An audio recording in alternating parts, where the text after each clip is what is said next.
اعوذ باللہ من الشیطان اللعین الرجیم بسم اللہ الرحمن الرحیم الحمد للہ وکفا وسلام علی عبادہ الذین اصطفیٰ. درود بھیجیے محمد والے.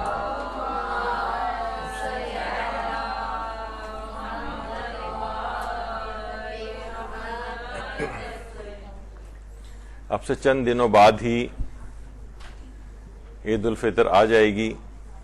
تمام مسلمان، تمام مومنین عید الفطر کی خوشی منائیں گے، لیکن ایک گروپ ایسا بھی ہوگا کہ جو اس دن سوگ منا رہا ہوگا اور ایک کچھ اختراعات کرنی جنہوں نے شروع کر دی ہے. تو ابھی آگے چل کر ہم اس کا ذکر کریں گے کہ وہ اپنے اس عمل کے لیے کیا دلائل پیش کرتے ہیں اور ان کے دلائل کے اندر کیا خرابیاں ہیں. آگے چل کر ہم اس کی بھی تفصیل میں جائیں گے کہ یہ اگر اس کو زیادہ پیمانے کے اوپر یہ ہونے لگا اور اس بات کو روکا نہیں گیا تو دیکھیے، جیسے کہ ہم ہر دفعہ ذکر کرتے ہیں کہ انحرافات کو ہمیشہ ان کے بالکل ابتدا ہی کے اندر روکنا ہوتا ہے جب وہ کونپلیں پھوٹ رہی ہوتی ہیں. اس سے پہلے کہ وہ جڑیں اس کی طاقتور ہوں اور اس کے بعد وہ ایک تناور درخت بن جائے تو بعد میں اس کے پتے وتے جھاڑنے سے فرق نہیں پڑتا ہے اور ایک بہت بڑا رخنا اس کے اندر آ جاتا ہے. تو یہ چیز یہاں پر ہونا شروع ہو گئی ہے کہ لوگ اس دن سیاہ لباس پہن کر اور باقاعدہ ماتم، حزن اور مکمل ایک عید کا دن کو ایک سوگ کا دن جو ہے قرار دیا جانے لگا ہے. تو آج ہم اس متعلق تھوڑی سی گفتگو کریں گے. دیکھیے، سب سے پہلی چیز یہ ہے کہ یہ جو بدعتیں دین کے اندر پھیلتی ہیں، آیت اللہ ناصر مکارم شیرازی سے بھی ایک اس سلسلے میں استفتاء ہوا ہے.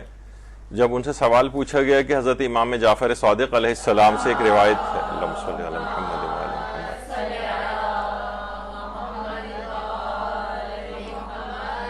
کہ جب حضرت امام زمانہ علیہ السلام کا ظہور ہوگا، اللہم صلی علی محمد وعلی محمد، تو وہ ایک جدید امر کے ساتھ قیام کریں گے جس طرح رسول اللہ آغاز اسلام میں ایک جدید امر لے کر آئے تھے. اس بات کے مد نظر عوام مجتہدین کو پاسدار دین و شریعت سمجھتے ہیں اور دینی مسائل میں اس کی طرف رجوع کرتے ہیں. تو اس حدیث کی تفسیر کیا ہوگی؟ یعنی جب امام آئیں گے تو یہ کہا جائے گا کہ یہ بالکل ایک نیا دین لے کر آئے ہیں. تو اس کا جواب انہوں نے دیا کہ اس کا مطلب یہ ہے کہ اللہ کے دین اور اس کے احکام میں بہت ساری بدعتیں شامل ہو چکی ہوں گی اور بہت ساری تحریفات ہوں گی، کہ لہٰذا جب امام کا ظہور ہوگا تو آپ ان بدعتوں اور تحریفات سے مقابلہ کریں گے. یہاں تک کہ بہت سے لوگ یہ گمان کرنے لگیں گے کہ آپ ایک نیا دین پیش کر رہے ہیں. وہ نیا دین نہیں ہوگا، وہ اصل دین ہوگا. لیکن یہ سب چیزیں جو ہیں وہ بدعتوں کے طور پر اتنا چیزوں کے اوپر جو ہے وہ نئے نئے عقائد، لوگ خود ساختہ عقائد بنا کر اور اس کی ایسی تعمیر کر لیتے ہیں کہ جب حقیقت ان کو بتائی جاتی ہے تو اس کو ماننے سے انکار کر دیتے ہیں. تو اصلاً یہ ہوگا، تو امام آ کر ان سب بدعتوں کو مقابلہ کریں گے، ان تمام چیزوں کو ختم کریں گے جو کہ اسلام کے اندر بطور دین شامل ہو چکی ہوگی، بطور شریعت شامل ہو چکی ہوں گی. دیکھیے، ایک چیز ہوتی ہے بدعت عرفی. بدعت عرفی کے اندر کوئی ایسا مسئلہ نہیں ہوتا، یعنی کوئی بھی ایک نئی چیز، مثلا ہم اب دین میں ہم تبلیغات میں فیس بک کو استعمال کر رہے ہیں، واٹس ایپ کو استعمال کر رہے ہیں. دیکھا جائے تو اسلام کے اوائل میں سب چیزیں نہیں تھیں تبلیغات میں. تو یہ ایک بدعت عرفی ہے. یہ ضروری نہیں کہ حرام ہو. ہاں، بدعت وہ ہوتی ہے جو دین کے اندر کسی چیز کا اضافہ کرنا یا دین میں کسی چیز کو سے نکال لینا، کوئی چیز. تو بہرحال اب دیکھیے، یہ بھی ہمارے چھٹے امام امام جعفر صادق رسول اللہ سے فرماتے ہیں، اللہم صلی علی محمد وعلی محمد، کہ اگر میرے بعد تم شک کرنے والے اور بدعت کرنے والوں کو پاؤ گے تو ان سے اپنی بیزاری کا اظہار کرو، ان میں سے اکثر کو کلام حق سے ذلیل و خوار کرو، ان کی بدگوئی کرو اور انہیں برہان و دلیل سے خاموش کرو، تاکہ لوگوں کے دلوں میں یعنی وہ شک و شبہ نہ پیدا کر سکیں اور اسلام میں فساد پھیلانے کی لالچ نہ کر سکیں، اور نتیجے کے طور پر لوگ ان سے دوری اختیار کریں، ان کی بدعتوں سے آلودہ نہ ہو جائیں. اور خدا اس کام کے بدلے میں آپ کے لیے ثواب لکھے گا اور آخرت میں آپ کے درجات کو بلند کرے گا. محمد ابن یعقوب کلینی نے اصول کافی میں روایت لکھی. یعنی اہل بدعت، یہ جو اس قسم کے افراد یہ سب جو کام کر رہے ہوتے ہیں، ان سے اپنی بیزاری کا اظہار کرنا چاہیے. جو اس قسم کی اختراعات ایجاد کر رہے ہیں مذہب کے اندر، ان کو اپنے جو دلیل و برہان سے ان کو خاموش کرنا ہے اور لوگوں میں ان کو بتانا ہے کہ لوگ غلط بات کر رہے ہیں یہ لوگ. یعنی ہمیشہ اس کے اندر دیکھیے خاموشی جو ہے نا, کبھی بھی کوئی چیز ہم بھی سر فیس بک کے اوپر کوئی فقہی مسئلہ لگاتے ہیں اور اس کے اوپر ذرا شور ہنگامہ مچتا ہے کیونکہ لوگوں نے اپنی اس سے نہیں سنا ہوتا اپنی پوری زندگی میں. تو بہت سے لوگ کہتے ہیں کہ آپ کو بیان کرنے کی کیا ضرورت تھی, دیکھیے بلا وجہ فتنہ و فساد ہو رہا ہے. تو بھائی وہ جہالت کو اگر ہمیشہ اسی طرح سے روکا جاتا رہے گا تو ان کے علم میں کبھی صحیح مسئلہ نہیں آ سکے گا. اور اس کا مطلب ہے کہ اگر صرف اور صرف فتنہ و فساد کو روکنا ہی ہو تو اسلام اس وجہ سے ہم احکامات دین نہ پہنچائیں تو اسلام بہت ہی اپنی ابتدا کے اندر ہی ختم ہو چکا ہوتا. کیونکہ جب بھی کوئی چیز پیش کی جاتی تھی فتنہ و فساد ہوگا. فتنہ و فساد سے مراد کوئی لڑائی ہنگامہ نہیں, اگر ذرا سی کوئی بحث و تخمیز بھی ہو رہی ہے کسی مسئلے میں تو یہ فتنہ و فساد نہیں شمار ہوتا, اور حق بات کے لیے کوئی مسئلہ نہیں ہے کہنا. تو یہ ان افراد کا مقابلہ کرنا چاہیے, دلیل و برہان سے مقابلہ کرنا چاہیے, لوگوں کو بتانا چاہیے کہ یہ باتیں غلط ہیں تاکہ یہ باتیں پھیلیں نہیں اور لوگ اس سے اس کا شکار نہ ہوں. اور یہی وجہ ہے کہ آیت اللہ سیستانی نے بھی خاص انتباہ جو ان کی نصیحتیں جو انہوں نے خاص طور پر کی ہیں 15 شعبان کے لحاظ سے, جو ان کے بیانات ہیں آغا سیستانی کے, ان کی آفیشیل ویب سائٹ پہ بھی ہیں, فرماتے ہیں تباہ کن بدعات میں سے کی ہے کہ بغیر نصوص کی نقد اور پہچان کے ضروری علم اور مہارت کے ہر اس چیز کی طرف دعوت دی جائے جو ائمہ سے منسوب ہے. مثلا ابھی آپ دیکھیں گے کہ یہ لوگ جو چیز پیش کرتے ہیں, دیکھیے امام نے منع کیا عید منانے سے, اور جو چیزیں پیش کرتے ہیں کہہ رہے ہیں کہ یعنی آپ میں پہچاننے کی صلاحیت ہی نہیں ہے. تو کہا کہ اگر یہ اس طرح سے لوگوں کے ہاتھ میں یہ حدیثیں دے دی جائیں گی تو اس کا فرماتے ہیں کیا نتیجہ ہوگا کہ احادیث اور نصوص کے نقد اور شناخت کے اصول سے جو ناواقف لوگ ہیں, انہیں پتہ ہی نہیں کون سی حدیث صحیح ہے کون سی غلط ہے, وہ اس شعبے میں مہارت رکھنے والے علماء کی جگہ لے لیتے ہیں. یعنی جو اصلاً فقیہ کا جو کام ہے یہ عام لوگ جاہل لوگوں نے اپنے ہاتھ میں لے لیا ہے اور کہہ رہے ہیں یہ ایک اور تباہ کن بدعت ہے, یعنی یہ اور ہر طرح کی شبہات کے ذریعے اصول دین اور مسلمات کا انکار ہے. تو بہرحال یعنی یہ تباہ کن بدعات میں سے اس چیز کو شمار کیا گیا کہ کوئی بھی چیز ہمیں بظاہر نظر آ رہی کہ ہمارے عقیدے سے موافقت رکھتی ہے تو ہم اس کو پیش کرنا شروع کر دیتے ہیں. جیسے ابھی یہ افراد جو حدیثوں کو پیش کرتے ہیں کہ دیکھیے اس وجہ سے ہم کہہ رہے ہیں کہ دین سوک کا ہے کہ یہ حدیثیں, تو اس سے کیا ہے کہ آپ میں حدیث کو پہچاننے کی صلاحیت ہی نہیں تھی, شناخت ہی نہیں تھی آپ کے پاس, اور آپ نے جو یہ کرنا شروع کر دیا, حدیثوں سے کھلواڑا کرنا شروع کر دیا. تو یہ ایک مسئلہ اس کے اندر ہوتا ہے. اچھا اب دیکھیے کون کون سی حدیثیں, میں صرف ایک لسٹ ٹائپ کی پیش کرتا ہوں, اس کے بعد پھر ان حدیثوں کو الگ الگ ایک ایک کر کے اس کے اوپر ڈسکس کریں گے. مثلا امام محمد باقر علیہ السلام سے روایت ہے, اللہم صلی علی محمد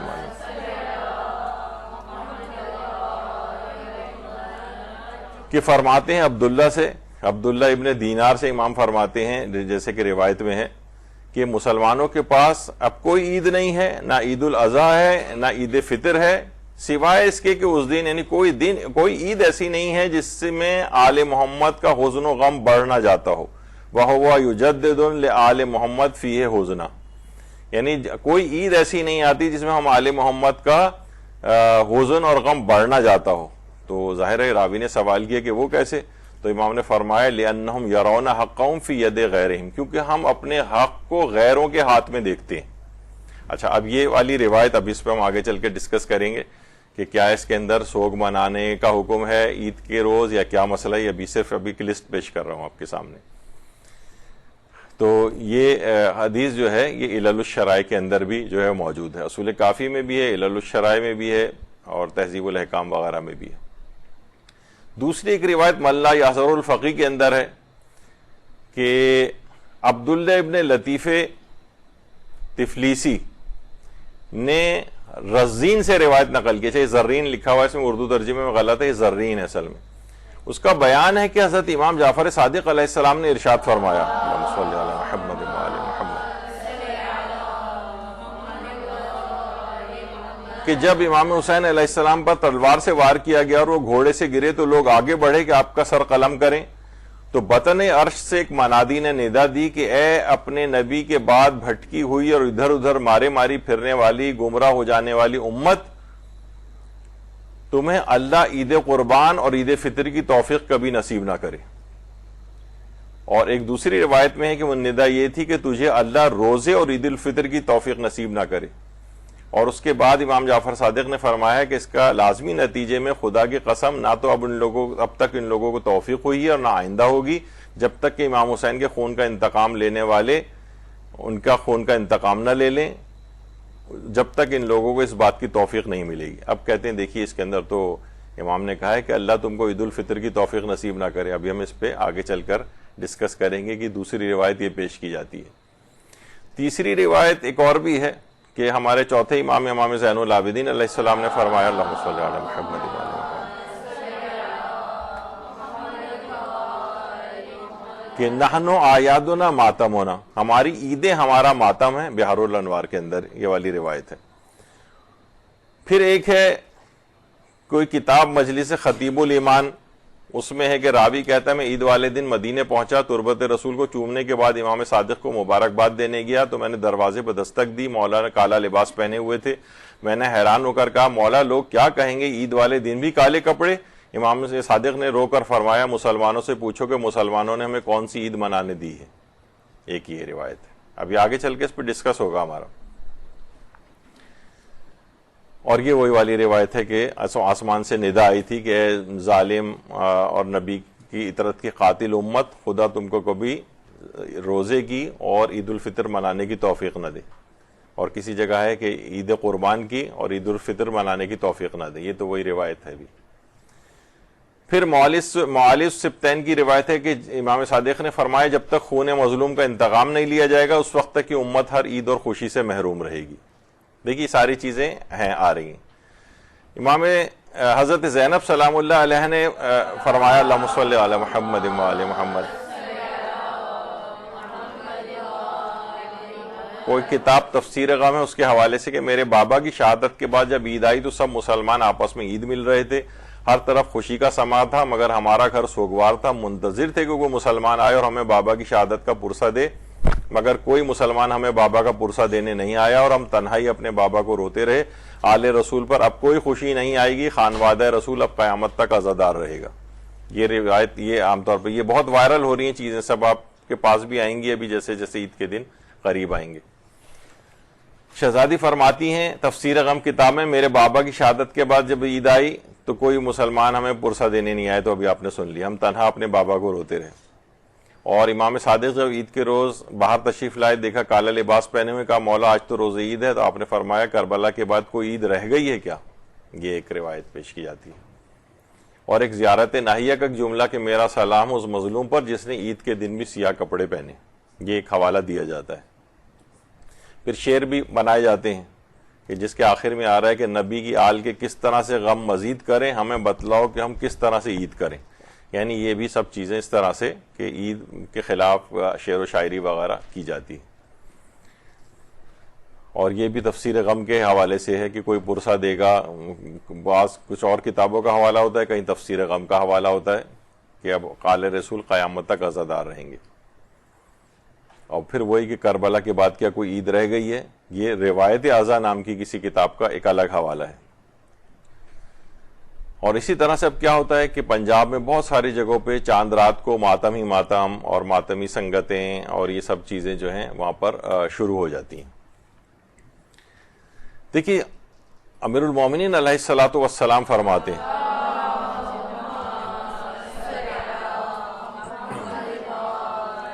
کہ ہمارے شیعہ ہمارے غم میں غمگین ہوتے ہیں اور ہماری خوشی میں خوش ہوتے ہیں. یعنی واضح طور پر جو خوشی کے دن ہیں ائمہ اہل بیت کی طرف سے ان میں خوشی منانی چاہیے، اور جو غم والے دن ہیں ان میں فقط غم منانا چاہیے. البتہ کبھی کبھار ایسا بھی ہوتا ہے، وہ آگے چل کر ہم ذکر کریں گے، کہ کبھی ایام غم میں کبھی کبھی خوشی کے دن بھی آ جاتے ہیں. جیسے ایام غم میں مثلا امام موسیٰ کاظم کی ولادت آ جاتی ہے مثلا، تو پھر ہم اس لحاظ سے اس دن خوشی نہیں مناتے ہیں بلکہ غم کے ایام ہی کو حاوی کیا جاتا ہے.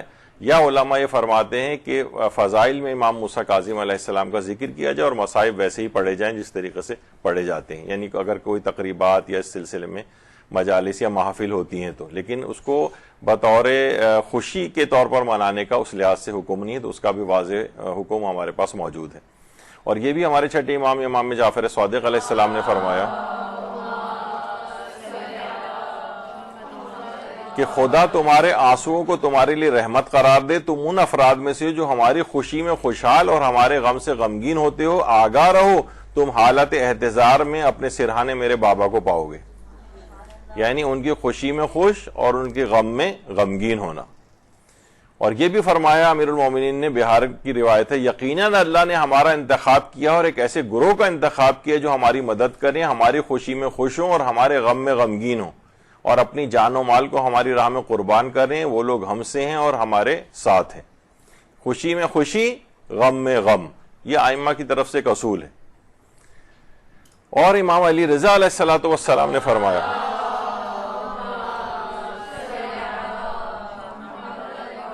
کہ شبیب کے بیٹے، اگر جنت کے عالی درجات میں ہمارا ساتھ ہونا چاہتے ہو تو ہمارے غم میں غمگین اور ہماری خوشی میں خوش رہا کرو. یعنی دونوں چیزیں برابر سے کہیں امام نے. امام علی رضا، امام صادق، ان سب کا دور امام حسین کی شہادت کے بعد کا ہے. ان کو تو یہ والا کہنا چاہیے تھا کہ اب تو کوئی خوشی باقی نہیں رہ گئی، اب ہماری کوئی خوشی ہے ہی نہیں، اب صرف غم میں ساتھ رہو ہمارے. نہیں، خوشی میں خوش اور غمی میں غمگین، یہ خود ان ائمہ کی اپنی تعلیمات کے اندر یہ چیز شامل ہے. کہا جاتا ہے کہ جناب عید الفطر کے دن جو ہے یہ تو مولا علی کا 10واں ہے. دیکھیے، سب سے پہلی تو یہ بات ایک دماغ میں رکھنی چاہیے کہ فقط جس کا حکم ہے وہ 40ویں کے طور پر ہے، وہ بھی امام حسین علیہ السلام کا جو 40واں جو ہے منایا گیا ہے، یعنی چہلم. اس کے لیے زیارت اربعین بھی آئی ہے اور ایک خصوصی حکم ہے امام حسین کے لحاظ سے. ورنہ جتنے اور ائمہ ہیں، کبھی آپ نے رسول خدا کا 40واں منایا ہے؟ کبھی کوئی کسی شخص نے مثلا خود مولا علی کا، بی بی زہرا کا، یہ دیگر ائمہ معصومین کا کبھی کسی نے 40واں منایا ہے یا 10واں منایا ہے؟ تو سوئم وغیرہ کے حوالے سے یہ اب جیسے سوئم ہے 40ویں کے لیے تو چلیں وہ اس کی روایت کو ہم اپنے مرحومین کے لحاظ سے کرتے ہیں، لیکن سوئم میں بھی اس کو یاد کر لیتے ہیں، بہت اچھی بات ہے. چاہے تو روزانہ مجلس برپا کریں مرحومین کے لیے، اس سے کیا فرق پڑتا ہے، وہ تو ایک اچھی بات ہے. لیکن اسلام نے الگ سے کوئی حکم نہیں دیا ہے. 40ویں کو بھی ہم امام حسین کا کیونکہ 40واں ہوتا ہے، دیگر ائمہ کا بھی 40واں وغیرہ نہیں منایا جاتا ہے. بلکہ اب تو لوگوں کی بہت ساری رسمیں ہیں کہ جناب 10واں بھی ہوتا ہے تو 20واں بھی ہوتا ہے، پھر 40واں ہوتا ہے، پھر چھمائی ہوتی ہے، پھر میں نے کہیں سنا دھمائی بھی ہوتی ہے، 10 مہینے بعد ہوتی ہیں چیزیں، اور پھر جو ہے وہ سال بھر کے بعد تو برسی ہوتی ہے. لیکن یہ ساری چیزیں بہت اچھی رسومات ہیں. یعنی ہر وہ چیز کہ جو کہ اچھی رسم کے طور پر ہو، اور اس میں ظاہر ہے اگر کوئی مجلس برپا ہوگی، ان کو یاد کیا جائے گا، اس میں سورہ قرآن پڑھا جائے گا، سورہ فاتحہ پڑھی جائے گی، مومنین کو کھانا کھلایا جائے گا، امام حسین کی مجلس برپا کی جائے گی، ان پہ رویا جائے گا، ان کے فضائل بیان ہوں گے، ہر پورا پیکج بہت بہترین ہے. کتنے بھی دن ہو جائیں، کتنی اس میں نئی سے نئی چیزیں بھی، مزید دن بھی شامل کر لی جائیں. بہت سے گھرانوں میں ہوتا ہے 40ویں تک روزانہ گھر پہ مجلس ہوتی ہے مرحوم کے مثلا، تو یہ ہوتا ہے نا. تو لیکن کیا ہے کہ یہ 10واں جو ہے، پھر اور کون کون سے جو معصومین ایسے ہیں جن کا آپ 10واں مناتے ہیں، یعنی وہ لوگ جو کہ عین عید الفطر کے دن ان کو مولا علی کا 10واں منانا ہے، تو وہ اور ائمہ کا 10واں کیوں نہیں مناتے، اور ائمہ کے 40ویں کیوں نہیں مناتے ہیں؟ تو اس کا مطلب یہ ہوا کہ خاص اسی کو ہی ٹارگٹ کر کے، ابھی آگے چل کر ہم اس کا ذکر کریں گے، کس طرح سے یہ چاہتے ہیں یہ افراد کہ عام مسلمانوں سے شیعت کو کاٹ کے الگ کر دیا جائے، ایک مشخص ہو جائے. بھائی دیکھیے، سارے مسلمان یہ کرتے ہیں، شیعہ الگ سے کوئی فرقہ ہے جو عام مسلمانوں سے الگ ہے. ابھی آگے چل کر اس کی تفصیل آئے گی. تو بہرحال عید الفطر کے دن مولا کا 10واں ہے. یہ سوال آیت اللہ حافظ بشیر نجفی سے پوچھا گیا، برائے مہربانی فرمائے کہ آخر ہم امام حسین کا ہی چہلم کیوں مناتے ہیں، باقی اماموں کو کیوں نہیں مناتے؟ تو انہوں نے جواب دیا، روایات میں صرف اور صرف امام حسین کے چہلم کی زیارت ائمہ سے وارد ہوئی، اور رسول اسلام سے لے کر امام زمانہ تک سب معصومین نے، اللہم صلی علی محمد و آل محمد، سب معصومین نے امام حسین کی مصیبت کو تمام مصیبتوں پر ترجیح دینے کا حکم دیا ہے. تو صرف اور صرف یہ امام حسین کے سلسلے میں مخصوص ہے. جیسے کہا جاتا ہے نا کہ قبر امام حسین کی مٹی میں شفا کا ہونا، یہ فقط اور فقط امام حسین کے لیے، یہ والا اختصاص رسول اللہ کے لیے بھی نہیں، یہ دیگر معصومین کے لیے بھی نہیں. ان کی قبر کی مٹی اٹھا کے نہیں کھائی جا سکتی، حرام ہے وہ. یعنی یہ کیا ہے کہ بہت سی چیزیں صرف امام حسین سے مخصوص ہیں، تو اس کو آپ ان جنرل ہر جگہ اپلائی اس لحاظ سے نہیں کر سکتے. دیکھیے پھر ایک اور بھی بات ہے، ہر چیز کے لیے ایک الگ موقع محل ہوتا ہے، الگ الگ مقامات ہوتے ہیں، حتیٰ کہ الفاظ بھی الگ الگ استعمال ہوتے ہیں. عزاداری کی بھی دیکھیے الگ لغت اور ایک ایک خاص تہذیب ہے, اس کے الفاظ بھی الگ ہیں. آج کل کیا ہو رہا ہے کہ بہت ساری چیزیں بہت مکس اپ ہو رہی ہیں. ایک ایسی بیچ میں بات آ گئی ہے تو اس لحاظ سے سوچا کہ یعنی اس میں بیان کیا جائے. میں نے سوچا تھا کہ یہ چیزیں آ رہی ہیں اس کے اندر. مثلا نظر اور نیاز کا ایک پاکیزہ تصور امام حسین کے ساتھ ہے, اب اس کو نا لنگر کہا جانے لگا ہے. بھائی لنگر جو ہے نا مزاروں پہ ہوتے ہیں, یعنی جن کا اہل بیت سے تعلق بھی نہیں ہے ان کے بھی مزار بنے ہوئے ہیں, وہاں پہ لنگر تقسیم ہو رہا ہے. آپ کہیں گے جی لنگر, اب لنگر کا نام دیا جانے لگا. نہیں, ہمارا عزاداری کی الگ ایک لینگویج, اس کو صحیح رہنا چاہیے. پاکیزہ نظر اور نیاز کا جو لفظ ہے اس کو لنگر سے نہیں بدلنا چاہیے. اسی طریقے سے مثلا ممبر حسینی بہت سی جگہوں پہ اسٹیج کہا جانے لگا. میں اسٹیج پہ خراب مائک لے کے مثلا کوئی کھڑے ہو جاتے ہیں, کہتے ہیں اسٹیج پہ دعوت دیتا ہوں فلاں عالم کو. بھائی یہ اسٹیج نہیں ہے, یہ ممبر حسینی ہے. اسٹیج جو تھیٹروں میں اسٹیج ہوتے ہیں اور اس کے پروگراموں میں اسٹیج ہوتے ہیں, فسق و فجور کی گانے بجانے وغیرہ کی جگہوں کے, تو اس کو اسٹیج کا نام نہیں دیا جائے. اس کی الگ ایک اصطلاحات ہیں, پاکیزہ اصطلاحات ہیں, ان کو صرف فقط اس میں رکھا جائے. پروگرام نہیں, عزاداری میں شرکت, اس کو پروگرام کا نام نہیں دیا جائے. بہت سے بھی لکھا ہوتا ہے پروگرام, لکھا ہوتا ہے اشتہارات وغیرہ کے اندر, تو یعنی اس کا بھی دیکھنا چاہیے کہ کیا. ماتمی انجمن نے کتنا پاکیزہ, سنگت اس کا نام دے دیا گیا. سنگت جو ہے قوالوں کی ہوتی ہے, میراثیوں کی ہوتی ہے, گانے بجانے والوں کی ہوتی ہے سنگت, اس کو ماتمی انجمن کا نام بھی سنگت دے دیا گیا. یہ غلط ہے, اس کو اس میں سے نکالنی چاہیے. اس کی ہمارے جو خاص چیزیں ہیں ان کو بالکل خالص اور پاکیزہ رہنا چاہیے. تبرک, یہاں بہت سارے افراد, اگرچہ ہر جگہ ایسا نہیں, مثلا چرچ کو بھی تبرک کہتے ہیں. بہت سارے لوگ ہیں جو کہ اس قسم کے جو وہ کرتے ہیں, تو کہتے ہیں کہ یعنی اس کا نام انہوں نے یہ دوسرا لفظ رکھ کے, یعنی یہ عام طور پر بہت سارے جوان وغیرہ بھی بتاتے ہیں کہ جو یہ چیزیں جن معاشروں کے اندر کامن ہیں تو وہاں اس طرح سے اس کا جو ہے وہ نام رکھا گیا. تو اب یہ جو کہا گیا کہ جناب عید الفطر جو ہے کہ دن مولا علی کا 10واں ہے, تو دیکھیے اچھا یہ جو افراد ہیں پھر آخر یہ عید کے دن جو 10واں منانے والے ہیں, عید زہرا اتنے زور و شور سے کیوں مناتے ہیں؟ عید زہرا ابھی ایک روز پہلے ہی امام حسن عسکری علیہ السلام کی شہادت ہوئی ہوتی ہے. اللہم صلی علی محمد و آل محمد. اور ابھی پورا دن گزر کے ختم ہی ہوا ہوتا ہے کہ فوراً اس کے بعد جو ہے وہ خوشیاں منانے لگتے ہیں. بھائی آپ تو اس کے قائل تھے کہ پورے 10 دن بعد بھی اگر مثلا 10واں ہو رہا ہے تو اس دن بھی عید نہ منائی جائے, اور یہاں امام حسن عسکری شہادت ہوئی ہے اور وہ دن گزرا ہی ہے اور رات ہی شروع ہوئی ہے کہ آپ نے خوشیاں منانی شروع کر دی. تو اس کا مطلب یہ ہے کہ یہ یہاں پر یعنی یہ آپ کے ڈبل سٹینڈرڈ جو ہیں یہ صحیح نہیں ہیں. اسی طریقے سے عید قربان سے ایک دن پہلے تاریخ شہادت حضرت مسلم ابن عقیل ہے, 9 ذی الحجہ. تو اگلے دن ہی عید قربان جو ہے پوری دنیا کے تمام شیعہ, تمام مسلمان, ہر کوئی جو ہے اس دن عید منا رہا ہوتا ہے. تو عید قربان وہ بھی اس لحاظ سے بالکل ہی نہیں منانا چاہیے, نہ اس میں کوئی قربانی کرنی چاہیے, نہ کوئی خوشی کرنی چاہیے. لیکن یہ تمام افراد عید قربان اسی طریقے سے سب منا رہے ہوتے ہیں. عید الفطر کے دن جو ہے بس کوئی پرابلم اس میں آ جاتی ہے کہ یہ تاریخ شہادت حضرت مسلم ابن عقیل ہے. 13 رجب حضرت فاطمہ الزہرا سلام اللہ علیہ کا چہلم ہے. اللہم صلی علی محمد و آل محمد. 13 رجب کو کس قدر خوشیاں منائی جاتی ہیں, مولا کی پیدائش کا دن ہے. اگر 3 جمادی الثانی سے آپ لگائیں تو 13 رجب پورے 40 روز بن رہے ہیں. تو حضرت زہرا کا چہلم ہے اس دن, تو اس دن آپ 13 رجب کو خوشیاں کیسے منا رہے ہیں؟ یہ دیکھیے یہ سارے کیا ہیں, یہ الزامی جواب ہیں اس لحاظ سے. یعنی اگر آپ اس کے قائل ہیں تو پھر اس کے بھی تو قائل ہونا چاہیے نا آپ کو. اسی طریقے سے مثلا 10 ذی الحجہ امام محمد تقی علیہ السلام کا 10واں ہے. اللہم صلی علی محمد و آل محمد. اب ہو سکتا ہے ان تاریخوں میں کہیں کہیں اختلاف روایت کے لحاظ سے تاریخ کے کچھ دن آگے پیچھے ہوں, لیکن کم و بیش یہی تاریخیں اس طرح سے بنتی ہیں. 18 ذی الحجہ امام محمد باقر علیہ السلام کا 10واں کہا جاتا ہے. اللہم صلی علی محمد و آل محمد. جو کہ عید غدیر کا دن ہے, اس دن کتنی خوشیاں منائی جا رہی ہوتی ہیں. 9 ربیع الاول عید زہرا, یہ رسول اللہ اور امام حسن کا 10واں کا دن ہے. 28 صفر سے آپ لگائیں تو جو ہے یہ تقریباً وہی 10واں بنتا ہے. تو پھر یہ والا 10واں, اب اگر 10ویں کے آپ اتنے قائل ہیں تو پھر یہ عید زہرا والے دن جو ہے آپ 10واں کیوں نہیں منا رہے ہوتے ہیں؟ اس دن تو آپ خوشی منا رہے ہوتے ہیں. اسی طریقے سے 13 رجب کو امام علی نقی علیہ السلام کا 10واں, جو بھی جیسے کہ تذکرہ ہوا, اللہم صلی علی محمد و آل محمد. 4 شعبان حضرت ابو الفضل العباس علمدار کی ولادت کا دن ہے، وہ امام موسیٰ کاظم علیہ السلام کا 10واں مثلا شمار ہوتا ہے.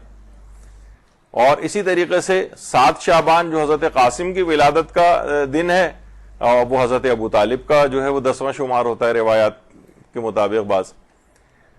تو بہرحال دیکھیے یہ سب چیزیں جو ہیں وہ کیا ہیں کہ اگر یہی تمام چیزیں اگر آپ رکھیں گے اور ہر وقت 10ویں، 100ویں، 40ویں، چھمائی اور وہ اور یہ سب چیزیں اگر کرتے رہیں گے تو پھر تو آپ کو بس کوئی دن ہی نہیں بچے گا خوشی کا، جس میں واضح طور پر خوشیوں کے ایام اور وہ سب کچھ چیزیں پھر آپ سارے اصحاب امام اور جتنے اور بھی جو منسلک افراد ہیں خاندان اہل بیت سے، سب کی تاریخ شہادتیں نکال کے وفات کی تاریخیں اور پھر ان سب کے 100ویں، 40ویں، 10ویں اور چھمائی سب کچھ کرنے بیٹھیں گے تو تاریخ کا کوئی دن نہیں بچے گا. تو ایک اور بھی چیز دیکھیے اس میں ایک اور ہے، بہت ساری ہمارے ہاں کیا ہو رہا ہے کہ بہت یقیناً ایام فاطمیہ وہ علماء نے خود ہی اپنے طور پر جو مناسب سمجھا اس کو رائج کیا ہے، لیکن بعض اوقات یہ اتنی زیادہ دنوں کے اوپر عزاداری محیط ہوتی جا رہی ہے اور اس کے دن اگر بڑھتے جا رہے ہیں، اس میں شرعی طور پر کوئی قباحت نہیں ہے، لیکن علماء نے خدشہ ظاہر کیا کہ جتنے آپ دنوں کے اندر اضافہ کرتے جاتے ہیں نا، اتنا یہ عزاداری میں جو افراط ہے یہ تفریط کا باعث بنے گا.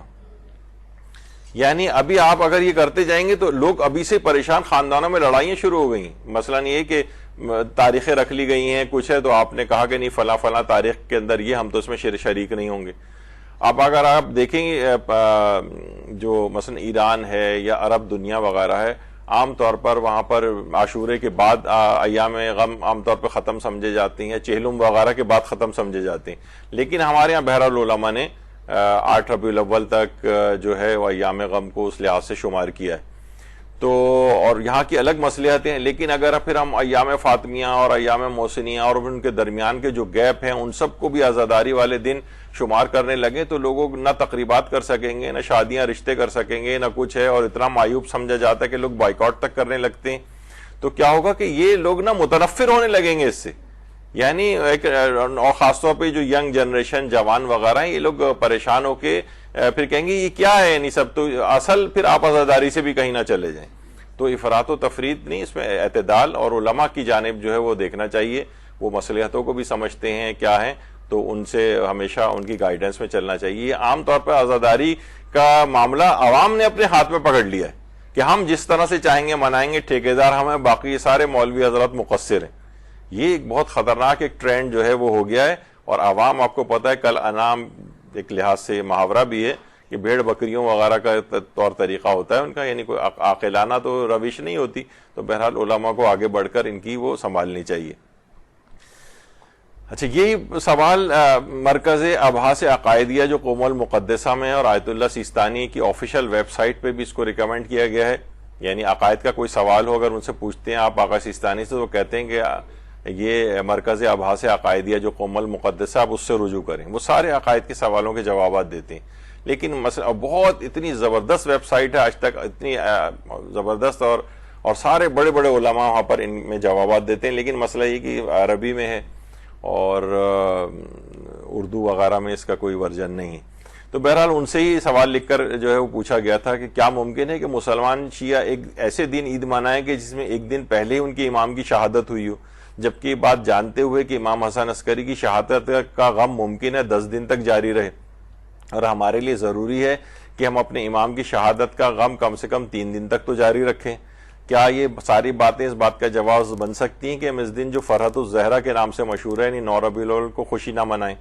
یعنی وہی والا سوال کہ 10 دن تک یا تو جاری رہے یا کم سے کم 3 دن تک تو جاری رہنا چاہیے. یہ کیا کہ ابھی امام حسن عسکری کی شہادت ہوئی ہے اور ہم اگلے دن ہی منانے لگے عید، یعنی خوشی کا دن. تو انہوں نے جواب میں کہا کہ سال میں ہمارے عقیدے کے مطابق کچھ خوشی کے ایسے ایام ہیں کہ جن کے فوراً بعد غم کے ایام آتے ہیں، یا برعکس غم کے ایام کے بعد خوشی کے ایام آتے ہیں. مثلا امام علی کی ولادت 13 رجب کو ہے، جبکہ بی بی زینب کی وفات اس کے 2 دن بعد ہی 15 رجب کو آتی ہے.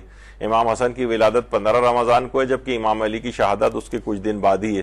اور امام محمد تقی کی شہادت ماہ ذیقعد کے آخر میں، اور پہلی ذی الحجہ کو امام علی اور بی بی فاطمہ کے عقد نکاح کا دن ہے. اور امام محمد باقر اور امام علی نقی کی ولادت رجب کی پہلی اور دوسری تاریخ کو ہے، اور امام علی نقی کی شہادت 3 رجب کو ہے. بس یہ معلوم ہوا کہ کوئی خوشی کا دن جس میں شیعہ خوشی منائیں جیسے 9 ربیع الاول، اس کا انکار فقط اس وجہ سے نہیں کیا جا سکتا کہ یہ دن امام حسن عسکری کی شہادت کے فوراً بعد آ رہا ہے۔ اگر یہی دلیل ہوگی تو پھر جن ایام کا اوپر تذکرہ ہوا جو ائمہ میں سے کسی کی شہادت سے پہلے یا بعد میں واقع ہو رہے ہیں، ان ایام میں بھی خوشی نہیں منانی چاہیے۔ بڑا تفصیلی جواب ایک وہاں سے آیا۔ تو آپ نے دیکھا کہ یعنی وہاں تمام بڑے بڑے علماء بھی اس بات کو کہتے ہیں کہ اس سے فرق نہیں پڑتا ہے کہ کچھ دن پہلے شہادت ہوئی ہو کچھ دن بعد شہادت ہوئی، تو یا تو ہم غم نہ بنائیں یا خوشی نہ بنائیں۔ ہر تاریخ کو سوائے امام حسین کی ایک خصوصیت ہے کہ ہم ان میں 8 ربیع الاول تک جو ہے نا کوئی بھی خوشی وغیرہ نہیں مناتے ہیں، ورنہ چہلوم وغیرہ کے بعد کوئی ایسی ممانعت نہیں ہے، لیکن ایک عرف بھی ایک ایسا طے ہو گیا کہ ایسا نہ ہو کہ لوگ اس کو امام حسین کی عزاداری کی توہین سمجھیں، تو جہاں توہین سمجھا جا رہا ہو وہاں پر اس کو اعتراض کرنا چاہیے اس سے، لیکن یہاں پر کوئی توہین نہیں سمجھا جا رہا ہوتا۔ یہ تو ایک نئی سے نئی ایک چیز لے کر آئی ہے کہ اس دن 10واں امام علی کا اس دن عید الفطر نہ منائی جائے، ایسا کچھ نہیں، جبکہ اس کے برخلاف روایات موجود ہیں۔ اب جیسے یہی ہے عید زہرا، اس کے لیے روایات آئی ہیں بہار میں مثلا کہ پیغمبر اللہ نے رسول اللہ سے فرمایا، مجھے اپنی عزت و جلال کی قسم، ہر وہ شخص جو اس دن یعنی 9 ربیع الاول کو عید مناتا ہے، اگر وہ اپنے رشتہ داروں کے حق میں شفاعت کرے گا تو میں اس کی شفاعت قبول کروں گا۔ تو عید منانا یعنی کیا ہے کہ یعنی اللہ بھی مثلا یعنی روایات سے یہ لگ رہا ہے کہ وہ بھی اس کو یعنی چاہ رہا ہے کہ اس دن کو خوشی کے طور پر جو ہے وہ اس لحاظ سے منایا جائے۔ اور مثلا شیخ کفمی کی جو کتاب مصباح ہے اس کے اندر بھی ہے کہ 9 ربیع الاول کا دن بہت شرف و فضیلت کا حامل ہے، اور اس دن کو خوشی اور سرور کے اظہار اور جشن کے طور پر منایا جائے، اور مومنین پر انفاق کیا جائے، اہل و عیال پر خرچ کیا جائے، خوشبو لگائی جائے، نئے لباس پہنا جائے، اور پورا دن عبادت گزاری کے جذبے سے جو ہے وہ گزارا جائے۔ یعنی یہ کیوں ہے؟ اگر کوئی خوشی ہے ہی نہیں اس کے بعد تو پھر تو یہ کہ علماء کو کہنا ہی نہیں چاہیے تھا۔ کتنے بڑے بڑے علماء اس بات کو کہتے آ رہے ہیں، مثلا آیت اللہ جو محمد حسینی شاہرودی، انہوں نے 9 ربیع الاول کو جب ان سے پوچھا گیا کہ شرع عید کا دن ہے، تو ان کا یہ نظریہ تھا کہ علامہ مجلسی نے جو چند طریقوں سے نقل کیا ہے بہار میں کہ اس دن کو عید کا دن انہوں نے شمار کیا ہے، بلکہ ابن طاؤس نے تو یہاں تک فرمایا ہے کہ روایات اس دن کے عید ہونے پر دلالت کرتی ہیں۔ اس کا مطلب ہے کہ اور بھی عیدیں ایسی ہیں جن کو منانے کا حکم ہے، اور یہ لوگ کہتے ہیں کوئی بھی عید اس کے بعد نہیں ہے۔ تو یہ علماء کی آپ اس لحاظ سے دیکھیں۔ اور عید کا دن پیغمبر اکرم صلی اللہ علیہ وآلہ وسلم فرماتے ہیں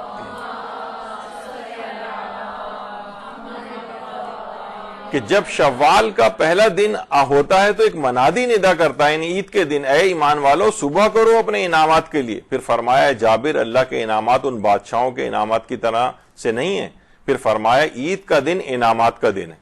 اب بتائیے کوئی غموں کے دن میں کسی کو انعامات تقسیم ہوتے ہیں؟ یعنی خود آپ کوئی تصور کرے، پیغمبر اسلام فرما رہے ہیں کہ عید کا دن انعامات لینے کا دن ہے، اور اگر یہ کوئی غم کا دن، حزن کا دن ہوتا تو یہ انعامات وغیرہ اس کے اندر نہیں تقسیم کیے جاتے۔ تو بالکل اس کے خلاف ہے، نفسیات کے بھی خلاف ہے کہ مثلا کسی کے اگر کوئی موت ہوئی ہو، غم منایا جا رہا ہو اور وہاں پہ گفٹ تقسیم کیے جا رہے ہوں، نہیں ہوتا ایسا کبھی بھی۔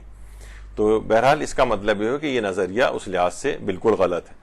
اور پیغمبر اکرم یہ بھی ارشاد فرماتے ہیں کہ خداوند عید کے دن فرماتا ہے کہ جن لوگوں نے اپنے وظائف پر عمل کیا انہیں کیا دینا چاہیے؟ تو فرشتے کہتے ہیں خدایا ان کا انعام و اکرام تو آپ کے ہاتھ میں ہے۔ خدا فرماتا ہے فرشتوں تم گواہ رہنا کہ میں نے ان لوگوں کو بخش دیا ہے۔ تو انشاءاللہ یعنی ایسا دن ہے کہ انعام اکرام لینے کا دن ہے، اس دن بخشش ملنے کا دن ہے، یعنی اس کو ہم غم و حزن کے طور پر منائیں، خوش ہونے کا دن ہے۔ آج غفران ہماری جو ہے وہ بخشش پروردگار عالم کر رہا ہے، وہ کہہ رہا ہے کہ گواہ رہنا کہ میں نے ان لوگوں کو بخش دیا، اور ہم بیٹھے رو رہے ہیں اس بات پہ، غلط ہے۔ اچھا، امام علی کا خطبہ عید الفطر کے موقع پر فرماتے ہیں کہ یہ وہ دن ہے جس کو اللہ نے تمہارے لیے عید کا دن قرار دیا ہے۔ امام علی فرماتے ہیں تمہیں اس کا اہل قرار دیا، پس تم اللہ کا ذکر کرو تاکہ وہ تمہیں یاد کرے، اس سے دعا مانگو تاکہ وہ تمہاری استجابت کرے۔ من لا یحضر الفقی کی روایت، یعنی وہ دن ہے جس کو اللہ نے تمہارے لیے عید کا دن قرار دیا ہے۔ اور ایک جو خاص طور پر عید الفطر میں بھی، عید قربان میں بھی جو نماز عید پڑھی جاتی ہے اس میں جو قنوت ہے، نو قنوت ہوتے ہیں اس کے اندر، تو اس میں کیا؟ اللہم اہل الکبریاء والعظمہ واہل الجود والجبروت واہل العفو والرحمہ واہل التقوی والمغفرہ اسألک بحق ھذا اليوم الذی جعلتہ للمسلمین عیدا، کہ اللہ میں تجھ سے سوال کرتا ہوں اس دن کے حوالے سے جس کو تو نے مسلمانوں کے لیے روز عید قرار دیا ہے. جعلتہ للمسلمین عیدا, اس دن کے لحاظ سے میں تجھ سے سوال کر رہا ہوں کہ جس کو تو نے تمام مسلمانوں کے لیے روز عید قرار دیا ہے. آیت اللہ خوئی مرحوم نے اس عید کے قنوت کو اپنے رؤیت ہلال کا جو ان کا فتویٰ تھا اس میں بھی استعمال کیا ہے. آیت اللہ خوئی کا نظریہ تھا کہ پوری دنیا میں وہ افق کے قائل نہیں تھے. وہ کہتے تھے کہ اگر پوری دنیا میں کہیں بھی چاند نظر آ جائے تو دوسری جگہوں والوں کے لیے ثابت ہو جاتی ہے بشرطے کہ ان ممالک کی رات مشترک ہو, چاہے وہ تھوڑا سا حصہ ہی آپس میں مشترک کیوں نہ ہو. اس کی وہ دلیل انہوں نے آقا خوئی نے پورا ایک درس خارج دیا, اس کے اندر دلیل میں یہ عید فطر اور عید قربان کا قنوت کا بھی ذکر کیا. کہا کہ یہ عید جو ہے یہ پوری دنیا میں چاند کا نکلنا ایک واقعہ ہے, یعنی ہر ملک کے لحاظ سے الگ الگ چاند نہیں نکلے گا, یعنی ان کا اپنا نظریہ تھا. باقی مراجع تو زیادہ تر تو افق کے قائل ہیں, ان کے پاس الگ دلائل ہیں, لیکن آقا خوئی نے اس عید کے قنوت کو ذکر کیا ہے کہ کہا جعلتہ للمسلمین عیدا, جس نے تمام مسلمانوں کے لیے جس کو تو نے روز عید قرار دیا. اس کا مطلب ہے عید تمام دنیا کے لوگوں کے لیے ایک ہی ہوگی. تو بہرحال وہ اس لحاظ سے انہوں نے یہ نماز عید کا قنوت ہے. تو اس کے اندر بھی کیا بات کہی گئی کہ اس کو تو نے روز عید تمام مسلمانوں کے لیے قرار دیا. عید یعنی لوٹ پھر کر کے وہ خوشی کے ایام جو بار بار پلٹ پلٹ کے آتے ہیں, عید کے جو لفظی معنی.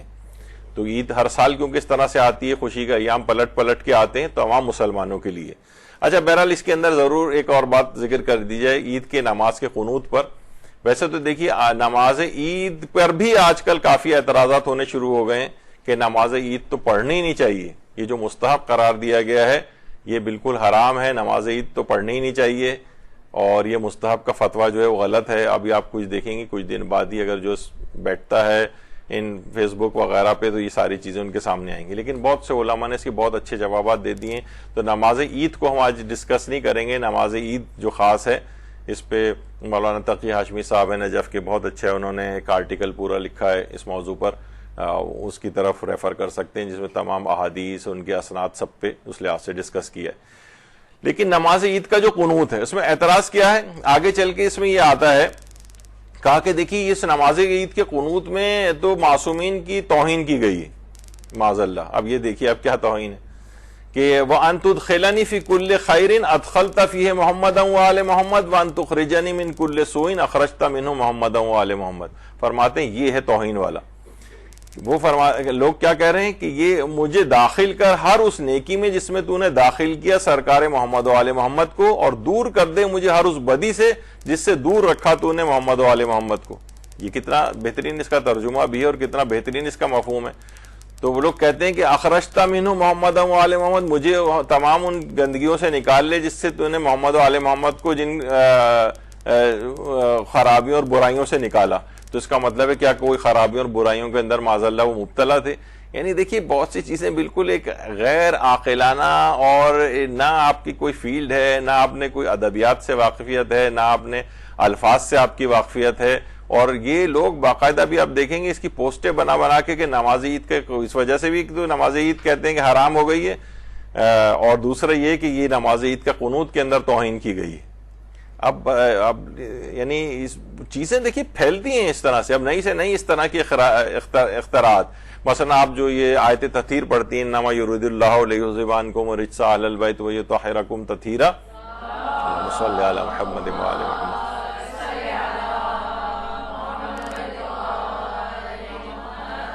تو اہل بیت کو جن رچ سے دور رکھا گیا ہے, تو اس کے یہ معنی نہیں ہے کہ اس کے یہ معنی تھے کہ ان میں وہ رچ معاذ اللہ ثم معاذ اللہ موجود تھا پھر اللہ نے نکال کے الگ کیا اس کو. نہیں, وہ شروع سے ہی ان سے انہیں ان چیزوں سے دور رکھا ہے.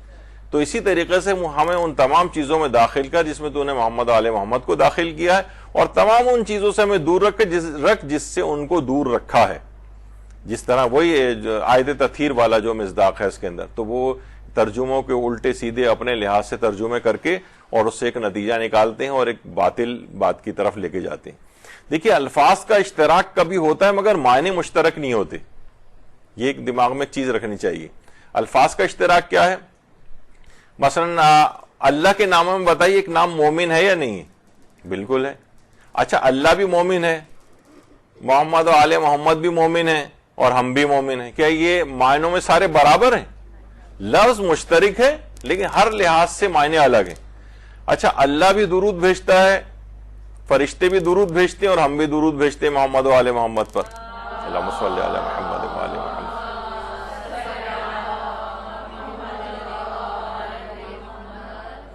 اللہ کا درود بھیجنا کچھ اور معنی رکھتا ہے, فرشتوں کا درود بھیجنا کوئی اور معنی رکھتا ہے, اور ہمارا درود بھیجنا کوئی اور معنی رکھتا ہے. لفظ مشترک ہے, معنی الگ الگ ہے.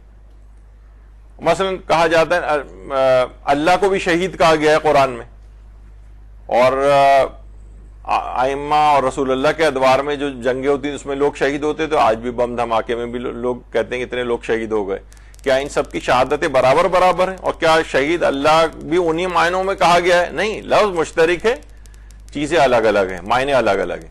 مثلا اللہ کا ایک نام متکبر ہے, اللہ کی نسبت جب بولا جاتا ہے تو صاحب عزت کے معنوں میں. ہمارے لیے یعنی اللہ کے لیے تو صاحب عزت ہے, اور ہمارے لیے کیا ایک بری صفت ہے متکبر, مغرور. تو اس کا مطلب ہے یعنی موصوف کے اعتبار سے بھی صفت کے معنی جو ہے وہ الگ ہو جائیں گے, اور الفاظ کا اشتراک جو ہے وہ بھی معنی مشترک نہیں ہوتے. تو یہ جو قنوت کے لحاظ سے آپ نے دیکھا کہ کتنی فضول قسم کی ایک چیز تھی, لیکن لوگ ایسا اعتقاد کر کے اور ایسا آپ کے خلاف ہو جائیں گے کہ دیکھیے اس میں توہین کی گئی ہے. اور بہت سارے جو مضافاتی علاقوں کے جو بعض ذاکرین حضرات ہیں جن کو کوئی بھی دین سے سروکار نہیں ہے, وہ اس قسم کی اختراعات نکال کر اپنی مجالس کے اندر پیش کر کے لوگوں کے دماغوں کو خراب کرتی ہیں. اچھا, اب آیت اللہ حافظ بشیر نجفی سے پوچھا گیا کہ بعض افراد یہ کہتے ہیں کہ عید نہیں منانی چاہیے کیونکہ حضرت علی کی شہادت ہوئی ہے, اس بارے میں آپ کا کیا فتویٰ ہے؟ فرماتے ہیں جو امیر المومنین علی, امام علی اور امام حسین کی اولاد سے ہیں, آئمہ نے جو کہ امام علی اور امام حسین کی اولاد سے ہیں, انہوں نے عید کے دن عید منانے کا حکم دیا ہے, اور ہم آئمہ کے حکم کی پابندی سے ہر عید کو عید کے طور پر منائیں گے. یہ آئمہ نے حکم دیا ہے اس کا, یعنی امام حسین کی جو اولاد میں جو باقی آئمہ گزرے انہوں نے اس بات کا حکم دیا ہے. تو بھائی آپ کہاں سے آ گئے کہ اس دن عید نہ منائی جائے؟ اور پھر ایک اور سوال بھی پوچھا گیا کہ اگر کسی کے ہاں کوئی مر جائے اور خاندان کے کچھ لوگ نئے کپڑے پہن کر عید منائیں, جبکہ خاندان کے باقی لوگ ان سے کہیں کہ ہمیں تو عید نہیں منانی چاہیے کیونکہ ہمارے خاندان کا ایک فرد دنیا سے رخصت ہوا ہے. دیکھیے اب بھی یہ لوگ کہتے ہیں بھائی آپ کے گھر میں کوئی مر جائے تو کیا آپ نئے کپڑے بنائیں گے؟ تو ابھی تو امام المومنین کا شہادت ہوئی ہے, تو آپ نئے کپڑے کیوں بنا کے گھوم رہے ہیں؟ تو یہی سوال ان سے پوچھا گیا. تو آپ فرمائیں کہ آپ کی کیا رائے ہے, اور آیا عید مبارک ہم کہہ سکتے ہیں یا نہیں, اور کیا کسی معصوم سے کسی روایت سے ثابت ہے کہ پہلی عید منانا جائز نہیں ہے؟ یعنی ان لحاظ سے بھی پوچھا گیا کہ جن افراد کیا مموات ہوئی ہیں.